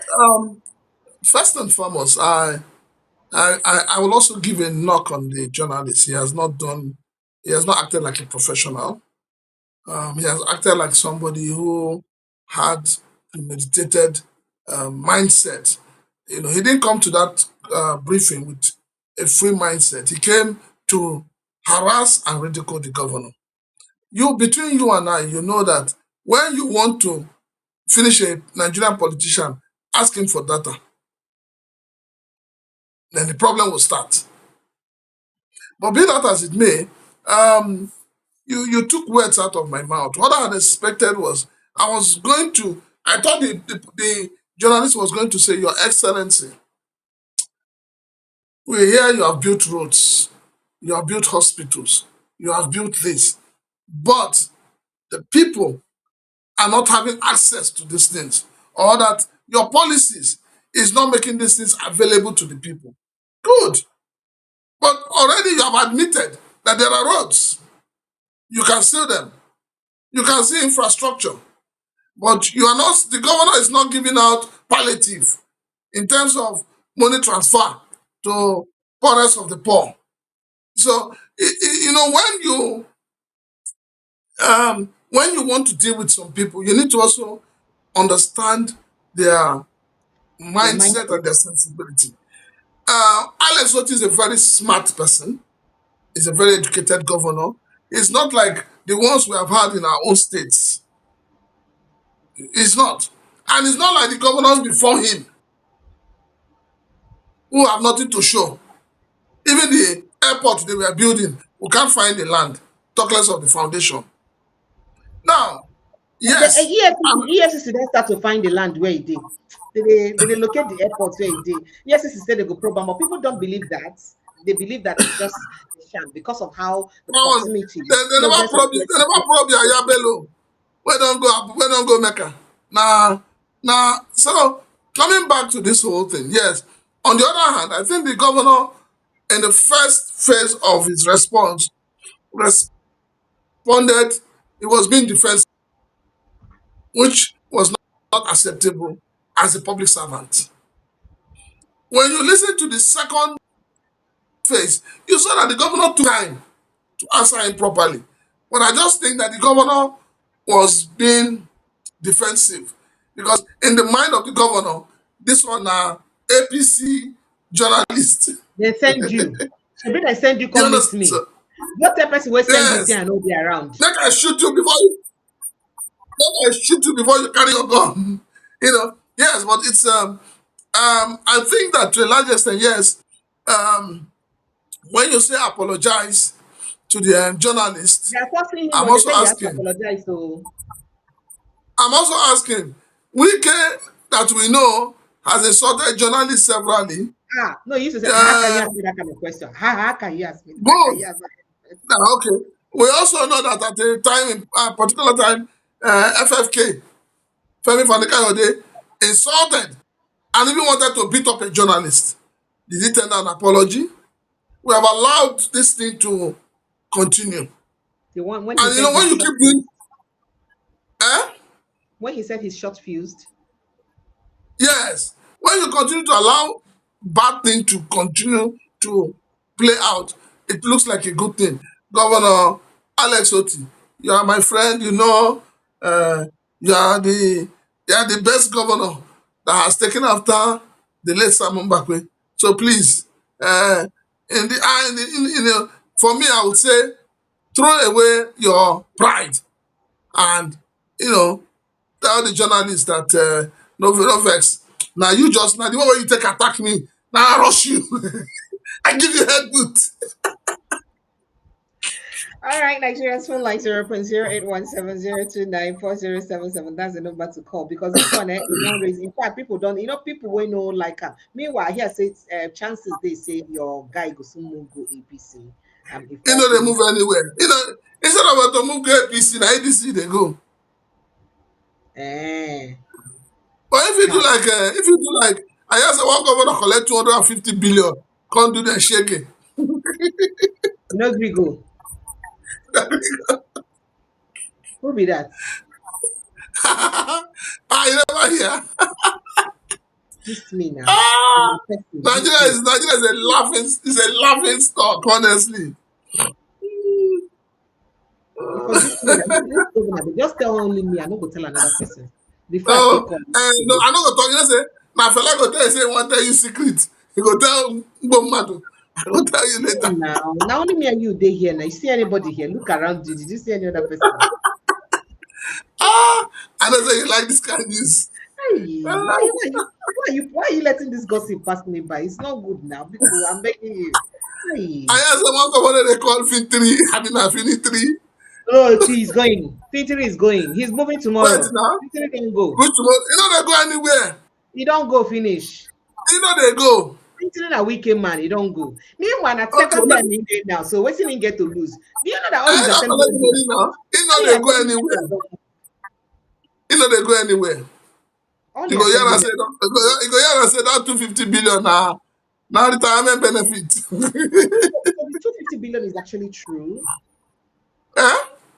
It's actually true, the 250 billion. I talk him now. Wow. They get compensated for the campaign. We actually thought it was just a name made up and something people keep making up because they okay. You go hear them well. After all, you hear say one cartoonist, I mean one comedian say he rejects 600 million. I mean 600 waiting. Wait, ma'am. This kind plenty money when they call like this for Nigeria. Are we safe like this? Because the sound I don't send my account number to Anambra State government so that they make mistake. They pay you 100 million. I get you, my brother. I go move for this country immediately. Yes, I can hear you. Good evening, Marvelous. Welcome. Good evening. Yeah, quick one. Yeah, let me add my thoughts to this Iran and America and Nigeria and all of them as well. Let me just add the thought. Take time since yesterday to like review the stuff and check. And for me, I feel that this is a new world order. It's not just between this fight. It's not just between. I know I'm Christian. No, it's not just between Christian. It's not just between Christian. Maybe to save Christian and all that. But this is beyond that. This is a new world order. Because if you watch this fight, if you really watch what is going on, and this is between America and China. If you just watch the pattern. Everywhere China has interest in. I don't know, because China has interest in Nigeria. China has interest in Iran. I think they were like allies. They will all work together as well and all that. So just look at the pattern of what is going on. So, Marvelous. You see, you were on this show on Friday, right? You saw the video I played, where a community in Kaduna, southern Kaduna, they talk, say China don't pay the head of their communities to collect their land. Then they don't contact them, make them move out.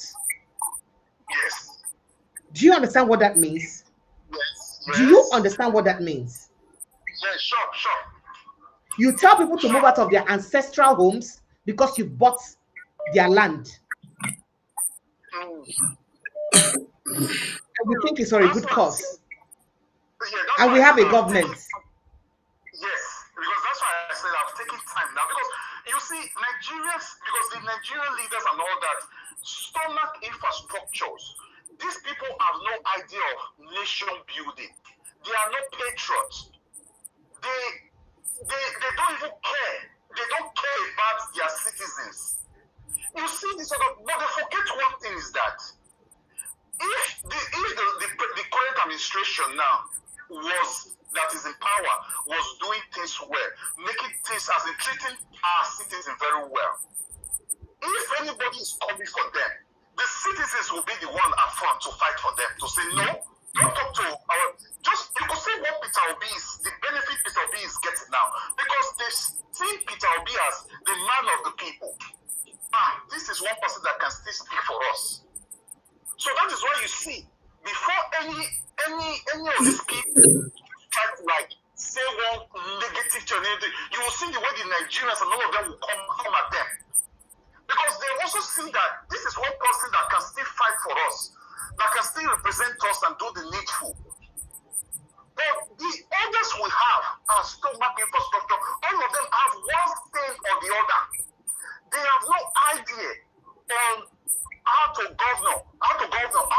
govern his people. Okay, now look at the Americans now. If you see what Americans are doing, when Americans are going to assist other nations or anything, they watch the mood of the American citizens.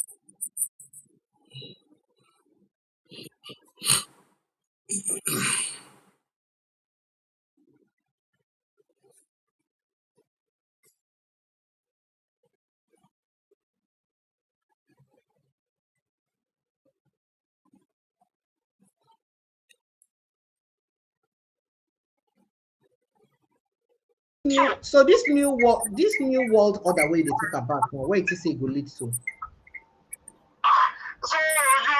Well, first of all, not vex. What it is be the purpose of this new world order where you just talk, and where it is they lead to? Yeah, that's what I'm saying. Let me tell you something.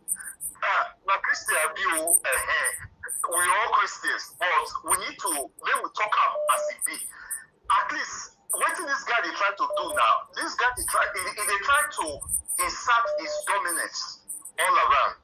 So now to make sure people will say they don't mean well for the world. It was so first of all we need to remove all these people out. You see Israel the other day now they talk about Abraham Accord. So most of the Middle East don't key into that Abraham Accord. If you watch. So I believe say the major obstacle now must be that Iran what they talk about. Will be still kind of blockade. But even the UAE, Saudi Arabia, will all key in on the state that they watch. They never bring themselves out. Even that for that Abraham Accord as well. If you understand that area as well, that one don't really take ground already.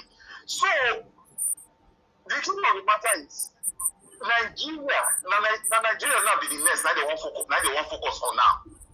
I think you see now in the coming days now you will see the oil price, everything now will begin to go up because all these things now involve so many things. Other big things are involved as well. No, I don't agree with you. I don't agree with you that in the coming days oil price will go up now because of the new world order. No. There are certain things. Look, the oil industry is an industry I played on, for a while, especially in terms of the trades, of oil. So the certain thing will go make oil price go up. Now, because of the crisis where they go on, and it go affect the production of oil. People no go there in crisis, they produce oil. And this politics don't go happen, make oil price remain, because even the movement, the shipping of oil go there affected.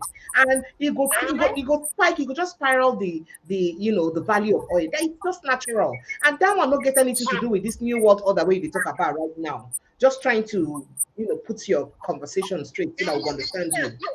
It does, if you really begin to look up, because people are going to force these people down. They've been taken off the board.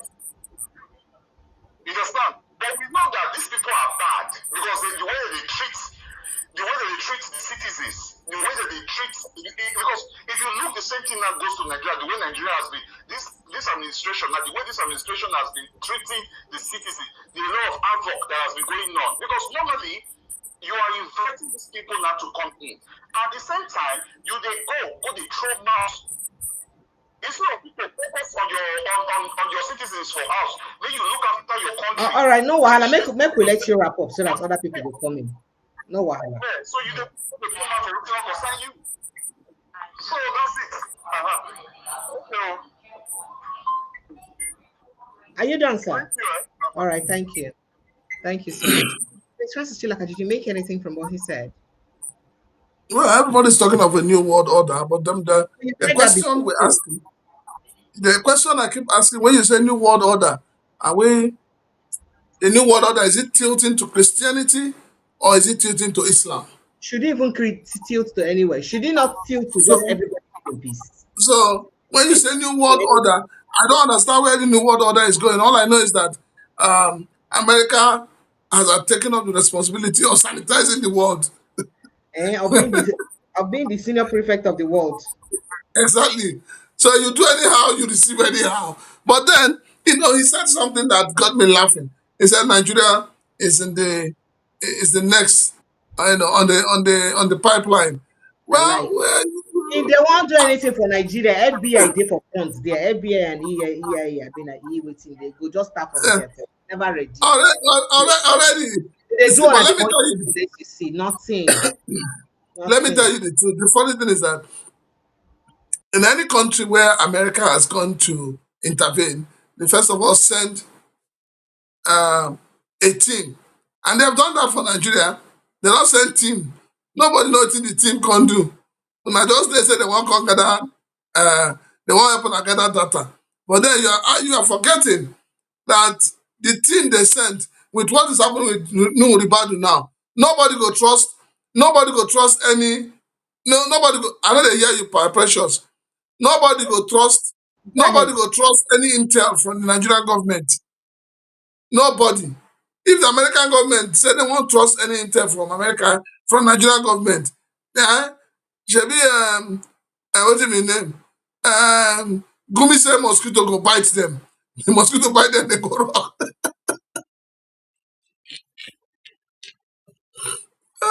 Well, I can't hear you. I can't hear you, precious. Trying to respond to a caller, so I wasn't talking to you, but it's okay. See why that's Danjuma, now you dress like Jew like this. Prince, how you doing? I do. Well done. I hear. Precious. Sir? You just the shine today. Oh, thank God. Stop it, I don't like it. Stop it, I don't She's like it. enjoying APC Stop it, I money. don't like it. Now the thing where I want started. You Yeah, all do this, it. You're accusing me all this, wrongly. all this 600 and 100 million where they flew up and down. How you dey Nigeria? No one don't reach your pocket. I dey ask you now. And you get uncles where you get Wike there, you get Amechi there, all of them full ground for you. None of I them was going don't. to respond to you until I heard Wiki and Amici. I don't wiki. You know, Peace has returned to Rivers since they chased away their expatriate. expatriate, they just smuggle am out because you know say you been get case to answer. Don't go Abuja, I know go that the deliver. expatriate now, and he earned his salary in dollars. Yes, go deliver. When you deliver finish, now they tell and say, "Your mother, ori ekpe." Oh yeah. Yeah, okay, make you go abroad. One motor, carry go. Nigeria is a joke, honestly. Yes, Precious. I think you were right when you said that the problem in Iran, I mean in the Gulf, is not nothing to do with the New World Order stuff or something. Because you put it in proper perspective, because the Strait of Hormuz is one of the busiest maritime shipping route globally. So, and then of course, you know that more than half of the world crude oil is shipped through that place. So if they get a problem there, definitely it's going to affect the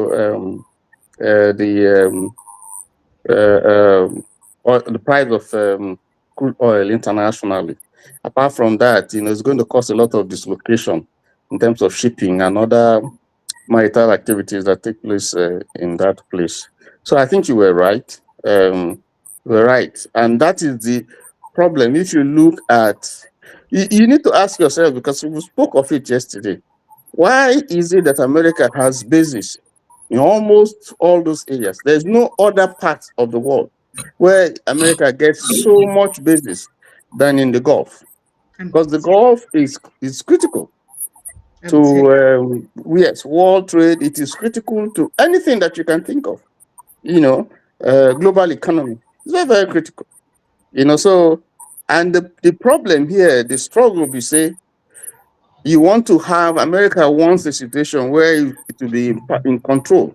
In fact, in a hegemony, America wants a situation where it go get ally, we no go disturb any flow of marital activity or business within the Strait of Hormuz. And Iran has been belligerent. They don't get any proxy where they fit check Iran. It used to be Iraq. Iraq is gone. It used to be Iran previously. Iran used to be a proxy of the US when the Shah was there. Shah is no longer there.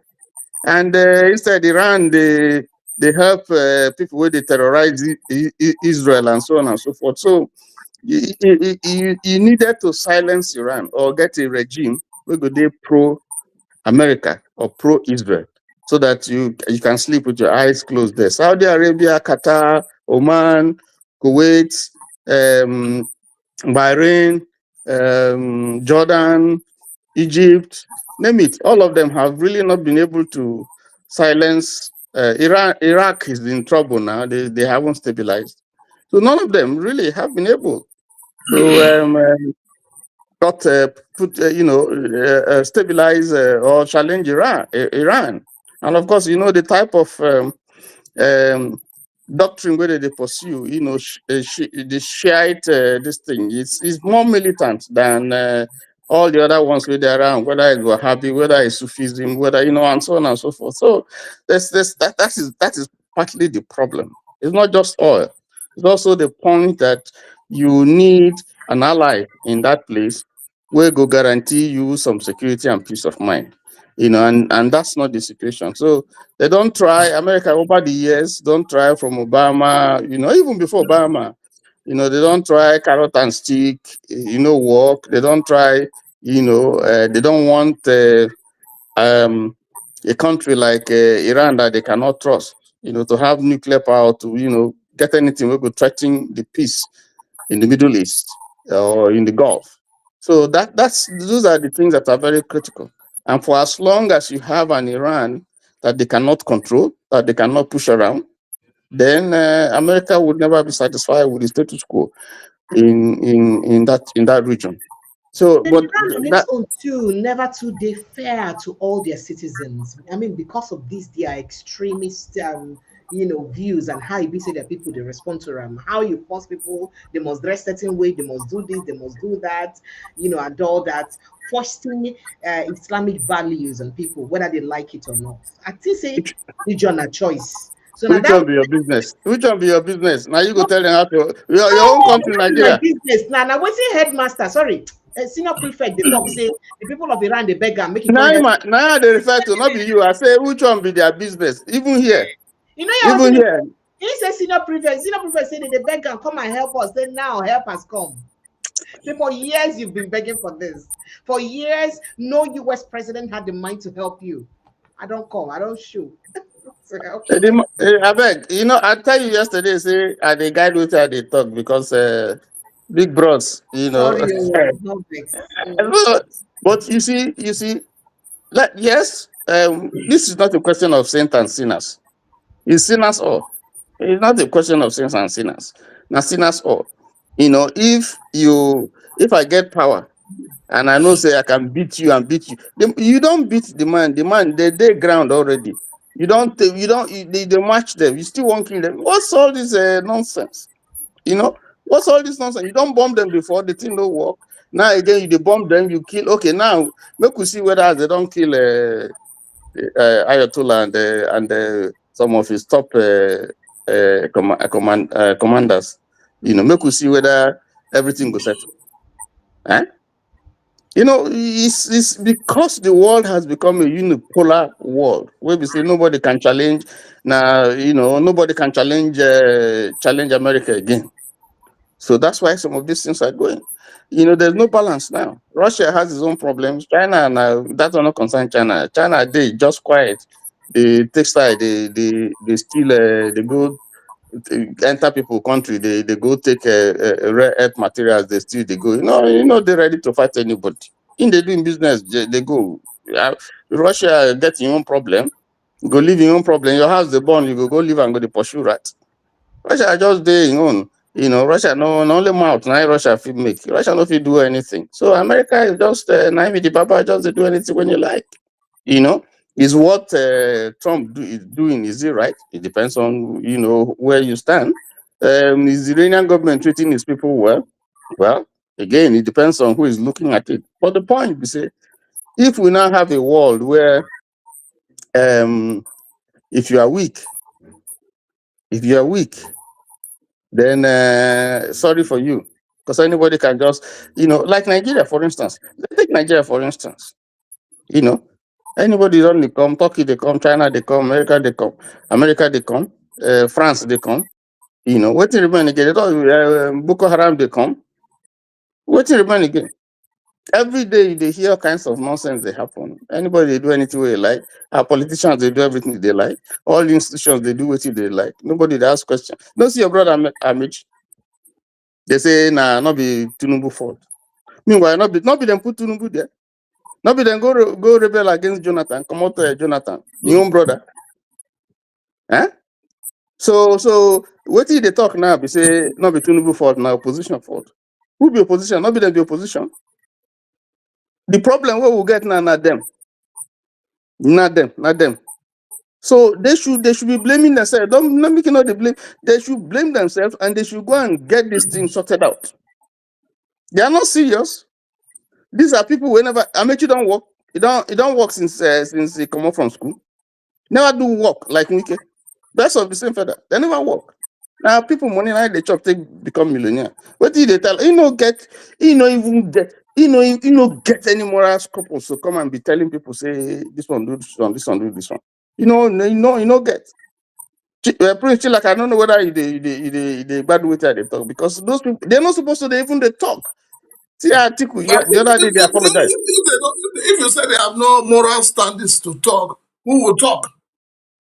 No, That's you why we need can't people ruin. like you to come back to Nigeria. I need people like you You to come can't back to ruin. Nigeria and enjoy politics. We they talk from here. Go ruin. We they talk from here. When we were there, we fought. We did our own bit. When we were there, we did our own bit. We worked Come with some back. of I those. know. We worked Now with new some of. talking face today now. No, Prince like I see some of these people where they rule now. We work with them. Oh. We worked with them, and we did our own bit. We showed the example how things should be done. If you ask them, those of them will know us. If they go, hey, we know this guy. You can walk, you can walk tall, you can walk there. You won't find anything where you don't do with the wrong. You show example. You should Professor Olukoya Ransom Kuti worked with the military. They were criticizing him, but he showed the example. There are so many people who work there, and they show that it is possible, to work, and to distinguish yourself and to point people to the right thing to do. Some of us have done that. We worked with them. With some of these devils, we worked with them. We did our things the way it should be done. We face temptation. We say no. We rather make take wood. We don't want to be part of it. Okay, so Amechi cannot come. Listen, the Amechi, they fight for their belly. That's what I'm trying to say. They cause the problem. Part of the problem in Rivers State today, Amechi cannot say in hand no, they don't know what you will do. Part of the problem in the country today, Amechi cannot say in hand no, they there, because they forced this regime on us. They forced this regime on us, and there is one now coming out to say we should remove them. How can you believe them? How can you even believe that they're telling you the truth? So when they say these things, I'm not talking are about. You saying that because they foisted the regime on us and they have no moral standards to status to talk about removing them, so we should live with the regime? We should continue to accept the regime the way it is? No, if you want me to believe in, I want to be sure that he's born again. That's what I'm saying. It's not just to bring his son to say. How do you know? How do you know if he's a born again? Let me tell you the way I know say he's not born again. When they do protest, he come one day, he bring his son. Why is the son there? He say just in case if people fall down, some be medical this thing. That's not people are not kids. But you and I, let me put it to you. I put it to you. You and I, the always talk say when there's a protest, they should lead by bringing their family. Now he has brought his family to the protest ground. You are still criticizing him. Now because now Rivers man, he no go fit please T.Y. Danjuma. My Rivers cannot please T.Y. Danjuma. He received tear gas. See what thing Showore do when he go meet professor by experience. See what he go meet him. It is say one greet him. Maybe it is say he wants to make you get money. Tell and say how you go to do this woman like this. See what he do. See what he and the man one fight Showore to make you see an go now be there the whole am. Say can we can do that? Can you do that one? Not be just to come camera, they show you wear nice clothes. You wear jeans. If you want to protest, you go, no be agbada, you go wear jeans. You go there ready, you go see say you want fight. Not be to wear nice clothes. You go wear gyms in my brother Wike's place. For me, I will tell you, as you did at the top, come to Nigeria, make me and you join hand, make we rescue our country. I don't tell you, Princess, like I say, from here we do our own. That is one. And two, when we did there, now something I bring us come here. We they recharge for here where we did so. We are recharging. You run for greener pastures. That is it. No. Leave that talk where you want. No go there where you want talk. I not be Rivers man, no. Now precious you fit harass for that side. We know why all of you are running away. Because when I don't notice say the man where don't take over, that tax master. He dey tax us back brought everywhere. No, it don't take small when I come out. The time I come out, Nigeria no bad rich as it be so. No, Okay, but you but what? don't say go bad. So you don't already plan yourself. So now when you No, don't bad it like this, come back, make we do and well. that's what I'm telling you now. I tell you, say one with the recharge for here. Two, with also the fight from here. You know, all the money where it is that they come out, where they come out, they come here, take the lobby. Now some people now they spoil the lobby. You see, so but the point, what we're saying, what I'm saying is that you see, Nigeria don't go beyond the kind of thing we go change this country if it will ever change. Eh? Not be to just come stand before a camera, bring your pikin, stay there, say, then you begin talk. Not be. I beg, We since don't we pass get that bad side. night, can I take a call, please? Thank you. Go ahead. Good evening and welcome, sir. Please tell us your name and where you're calling from. My name is Moses. I'm calling from Spain. You're welcome, sir. Go ahead. Go straight ahead. Yeah. I want to thank you for what you're doing. You know, I'm enjoying your program. Thank you, sir. But I want to talk about this Iran and US. Fantastic. Go ahead, sir. Yeah. You know, the thing is that it's not about, you know, they should stop the war because we need peace in the world. I mean, what kind of peace do we need in the world when Iran is sponsoring terrorists all over the world? Al-Qaeda is by Iran and Turkey. Houthis are there. Hamas are there. Hezbollah are there. And these people, they are directly linked to these people that are killing people in Nigeria. All of them are one. And we're talking about the war should stop. I believe that this thing should continue until Iran is decimated. If Iran is not decimated, we'll continue to have terrorism in this world. I mean, it's not about peace, you know. I mean, look at whenever you talk about Al-Qaeda, they are getting support from Iran. Al-Qaeda in Nigeria, what do they call it? DSWAP. All these people, they are all getting support from it, but they don't want to open up.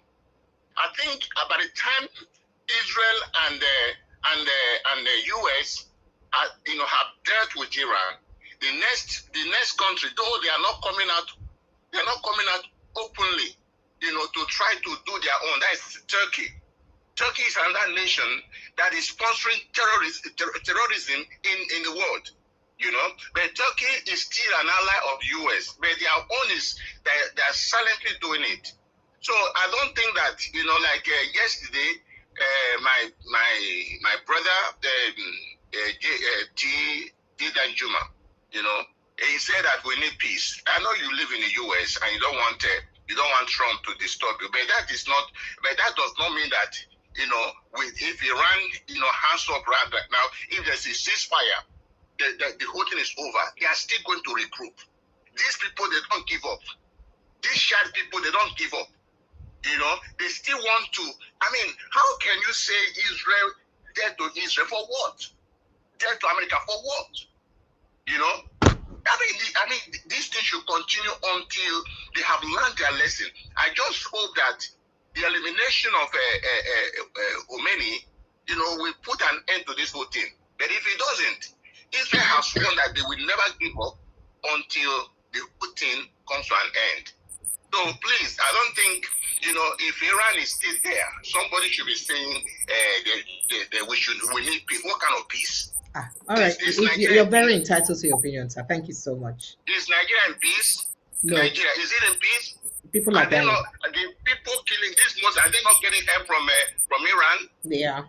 Thank you so much. God bless you. Thank you so much. God bless you. Yeah. So Precious, let me say something. Let me say something. You know, there was before this attack, was undertaken. There were peace moves, peace talks that was taking place in Oman, and so you are asking, so why are you striking when people are making peace, when people are talking peace? No, the peace. No. The peace talk came to a deadlock. That means you didn't follow it well. The peace talk came to a deadlock. Listen, and there it were was issues. The deadlock that resulted into what you have seen today. It wasn't deadlock. There were issues that were not resolved. It wasn't that it was deadlocked. There were issues that were unresolved. Issues were not resolved. It's deadlock. Now that is, they never get to No. You renegotiate. You go back. Listen, if you are committed to peace. Don't you leave this your grammar. Wait. Let us face facts. Nigerians are dying in their millions here, and we know where they're sponsoring them from. Wait. You see. I think we have to be balanced here, without taking sides. Now, listen. Because if you want to blame somebody, it's good that you blame the person. First of all, in this case, what is happening here, there is no saint. Everybody is a sinner. Obviously. So, fine. So let us not begin to say this person is bad, this person is bad, because if we begin to dissect this whole thing, you would see clearly that everybody is guilty. But what I'm saying is that if you have peace talks that are taking place, you have said with your mouth that you have completely degraded and decimated Iran's ability to enrich uranium, and in the next 30 years. That's what my president said, that you don't think that Iran has the capacity. What is it that suddenly, and then you have killed some of the professors who are manning, some of the scientists where they handle those this thing. And then you have International Atomic Energy and all that has been going and, going to and fro, inspecting and doing all that. So what suddenly changed? That's the question you're going to ask. So what happened? I mean, let us be fair. I'm not defending anybody. I'm not standing for anybody. Now, let me say something here. Has Iran been encouraging and be supporting Hamas, Hezbollah, the Hutus? Oh, yes. Because we have evidence that they've been doing that. And these are people who are against America, who are against Israel, who are even against some of their brothers in the Middle East. That's very clear. Okay? Now, if you want peace in the Middle East, because you are looking for a long-term peace, these are things that people have negotiated. Obama negotiated this thing. And at some point, he even considered to give money. And it's been they've been politicizing it here. In Nigeria today, you see the Nigerian government talking about carrot and stick and all that kind of a thing. At some point, if you let the peace process go and see, when you now find out that there's no other way, then you can seek, other measures. The point is, we're sold a dummy that Iraq, had the weapons of mass destruction. And they convinced some world countries and they went and they decimated Iraq, only to find out that it was a lie. Meanwhile, you have killed people, you have destroyed the place. The place today cannot stand on its own. Now, all the destruction that you have wreaked and the life that you have killed, how do you pay for that? How do you compare? Iraq today is in trouble, is troubled because of the lie of one person. I mean, let us be honest. So there is no saint in this thing. Now, in this issue, since you have this man that is belligerent, this man that is causing this trouble, this country that has been causing, has said, okay, we are ready to come and talk peace. Let the peace process stretch and finish it. Why until you get to a point where you say, okay, this thing no hold again. Now what? Can I even blow your mind? Why are we not thinking something that I'm even imagining that may be the real deal? In all of this, Iran may not even be the target. The actual target here may be China, the real competition to the United States. First of all, see what happened to Venezuela. Waiting with the relationship between Venezuelan oil and China. Now, that's all you don't take under the control of the United States. Are you not thinking about something? United States don't do economic power. Do you understand? Because they're greater. Can I blow your mind? A lot of people have been saying it, that US is just world power economically on paper. I mean, for mouths. Economically on paper and for real life. Now, China and India ahead economically past US. I'm sure you agree with me, right, Angelo? China is holding precious. Economically. Precious. Do you understand? The greatest threat that US has. China is their greatest threat, and they want to make sure that then cut down all the areas where you visit China, they from empower themselves. And say China not get oil, but I then get some of the highest oil reserves. You do the storage of oil where China gets. Even though say that they try migrate their energy to coal, but yet they still get a lot of oil. Do you understand? As people will not get oil, now as they don't decimate Venezuela, come on Venezuela oil for their hand, you don't do their control. The next target and the next people will visit, they ship substantial amount of oil to China. Now Iran, they won't come out for Iran hand too. And by that Gulf trade having a problem, shipping to China will get a major problem. That is what they want to handle. So it is confusing. And that's exactly what the United States may want. That is why I said that this issue is about hegemony. This is what I'm saying.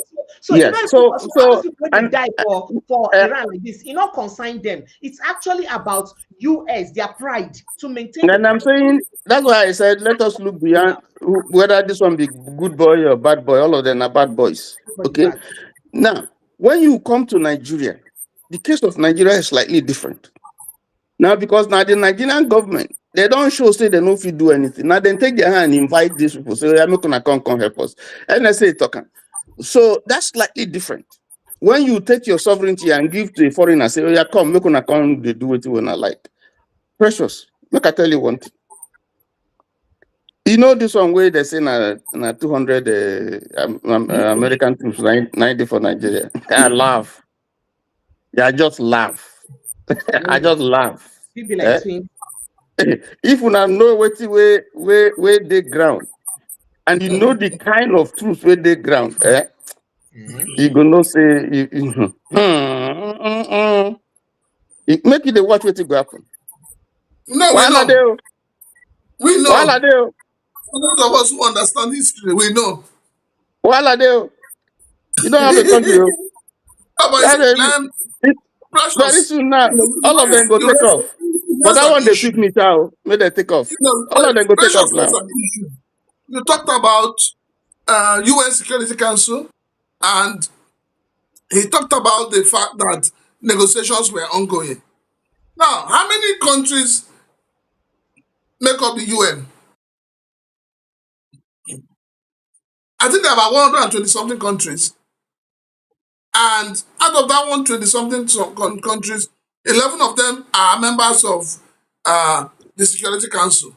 And out of that 11, I think 4 or 5 are permanent members.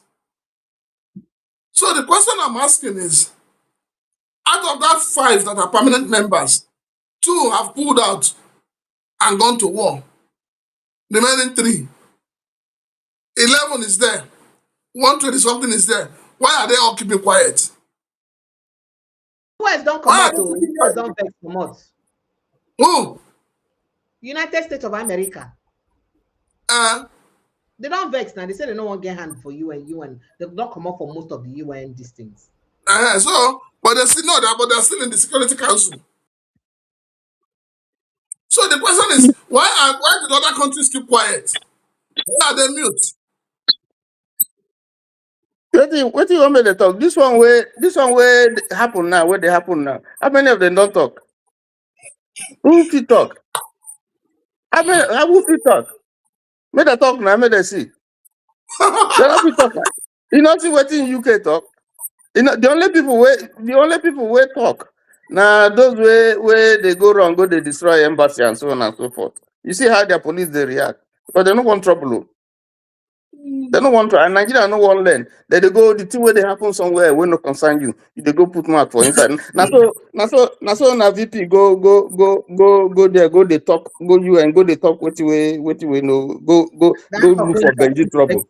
That's see the vex Benji today. Go look for Benji trouble. It is to 12. Make we allow Gapuchi like a go work. He's going to work tomorrow morning. Thank you so much, sir. All right, good night. Good night. Well done, my brother. Good night. Well done. Great job today. Thank you. Thank you so much. Thank you so much for joining us. Let's do this again tomorrow. I shall say by tomorrow, a lot of follow-up conversations go down for grand. A lot more go down happen. And the only thing I feel bad for is the inflation where the poor masses go suffer, because almost across all the countries now, inflation go there. Remember what happened with Ukraine and Russia war, as it also affected global economy subtly. But because of saying that then cost them, they tried to cover up that Ukraine and Russia war home. They try, make it not like saying a big deal to them. But of course, remember now, to the extent that UK economy went, I think, as high as it has ever been, as it has never been for the past 40 years, all because of the resultant Yeah, effect of war. oil price don't go up by now. It's Shares the and same all as that. the trade oil by now for don't ready. Some we go they cry for losses, go cry, and those we go they gain. But it is what it is. Thank you so much. I appreciate you. Thank you, my sister. Good night. Just Thank hold on. you. Make I take this call before you go, not vex, in case the person wants Okay. Sir, good evening, Mr. Franklin. Welcome, sir. How you doing? Listen, what T.Y. Dagima was trying to say, no sinner, no saint. What he forgot is that just like Prince Chilaka said, there was a stalemate in the talks. Plus, after the initial bombing the U.S. and Israel did a few months ago, it was found out that Iran has secret stockpiles of uranium that will be processed in under a few days. Those were also the mitigating factors of this time around to make sure they're completely decimated. Okay? So, it's not good for us to be talking when we don't have the data. They tried peace talks in Jordan. But No. Excuse me, my brother.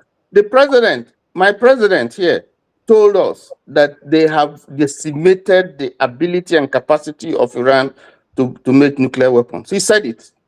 He said it. That was grandiose. No. T.Y., that was grandiose talking. Come on, Come on. So you want me not to believe my president and to believe you? You want me not to believe my president and I believe you? He said it with his own mouth. Not once, not twice. That was grandiose talk. So who now found out? Who now found out that that they were stockpile? When he said they have degraded it, all those bunker bombing, this thing, the three sites that they have totally decimated that place, and decapitated some of the heads of the of the command structure there, killed some of the professors. So now you are coming to tell me that they found out later that they're stockpiles. Come on now. Come on. Are you aware of the fact that attempt on killing that guy that tried to kill Trump during the campaign had the Iranian connection one way or the other in the cricket way? Do you know that? I don't know. The young guy I don't know. Trump in Pennsylvania. No. Research it. Okay. No, I don't know. I don't speculate. I don't like to speculate. I thought they said the parents of the guy they were all Republicans and all that. No. But the guy already returned from Republican. He changed his mindset, so the father could not understand the guy again. The guy became Alu, so the parents lost him. So, but there was a connection to Iran agents within the U.S. one more. Don't forget, Iran has agents everywhere. Nigeria, London, U.S., name it. So they have a cunning way of doing their thing. That's what I'm trying to say. I'm not trying to side anybody. Don't get me wrong, T.Y. But No, I'm not. I'm saying I get you. I get your point. What I'm saying is that what you're saying is that the president lied or the president was not well informed. And I don't think that would be right, because he said it not once, not twice. He was saying it. In various fora that Iran in the next 30 years doesn't think that Iran will be able to. You watch the President Trump campaign. Everything going to say thousands and thousands of these people benefited. Thousands and thousands of people came to his So Trump talks like a marketer. Like say the marketer. They talk like a marketer. So that's pure political statements. To just exaggerate and put fear for the mind of the opponent, but make your own people believe you, to create excessive sense of a belief for where your people they. Let me say go exactly be the way it be. Let me tell you. Do you know that? I just want to say my point. Yeah. I always listen to you. I've never challenged you before. No, I'm not challenging you. You're entitled to your views. Yeah, I'm not challenging your views. I'm saying. I'm not challenging you. No. Don't get me wrong. I'm not challenging. I'm saying that what you have just said does not agree with what the president has told the American people. because he has to be accountable to American people because these are American funds and so on and so forth. So if he came to tell American people, listen, we have degraded, there's no need to be afraid. Israel, you don't need to be afraid. We've done this job. In the next 30 years, nothing's going to happen, and so on and so forth. I wish you believe him. So if you're telling me that, it's just mere rhetoric and so on and so forth, then something is wrong. Then, it's America that is wrong because it means we wasted all those bunker bombing. I am not in America, but I've heard Trump speak so many times. And he's been speaking almost in that manner. In lots of his exaggerations. Trump always exaggerates his words. You know that. So he go make ordinary Christmas Day bombing where bombing. Not be waiting to talk. We have decimated them. We have, they there. Now what for you? Exactly. That's what Trump they talk. Not be just once. Now so Trump they talk. If you chronicle his speech, now so in they talk. Thank you, sir. Thank you so much, sir. If you chronicle Trump's speech, you should know that that's the way he talks now. He's always that way. It boils down to the same thing that you are saying, that all of them, none of them, because I said it before. So the point is, so who do you believe? Who do you believe? Iran has said that they are not.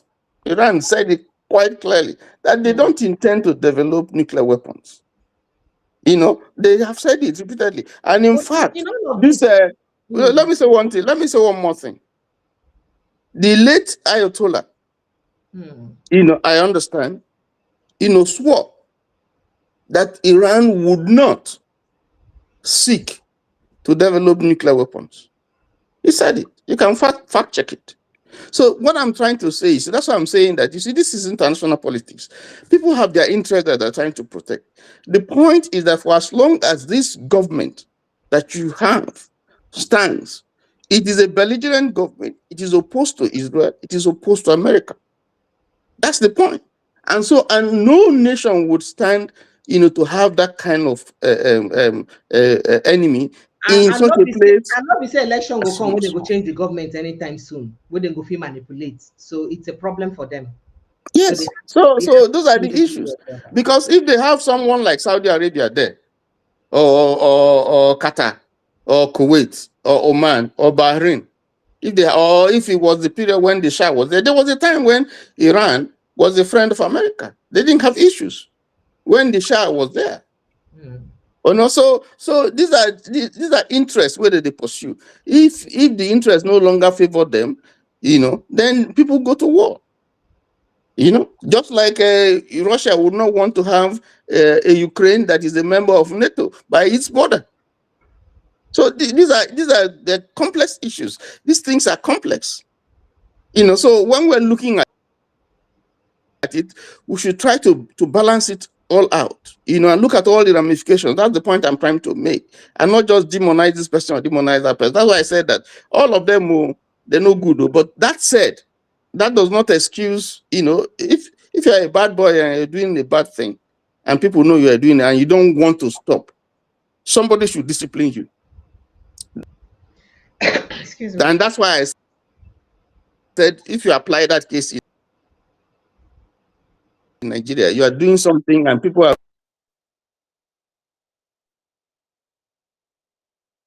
continuing and they're calling outsiders and so on, come and help us, and government is denying, then there's no justification. And you can't let them to have arms to fight, to defend themselves.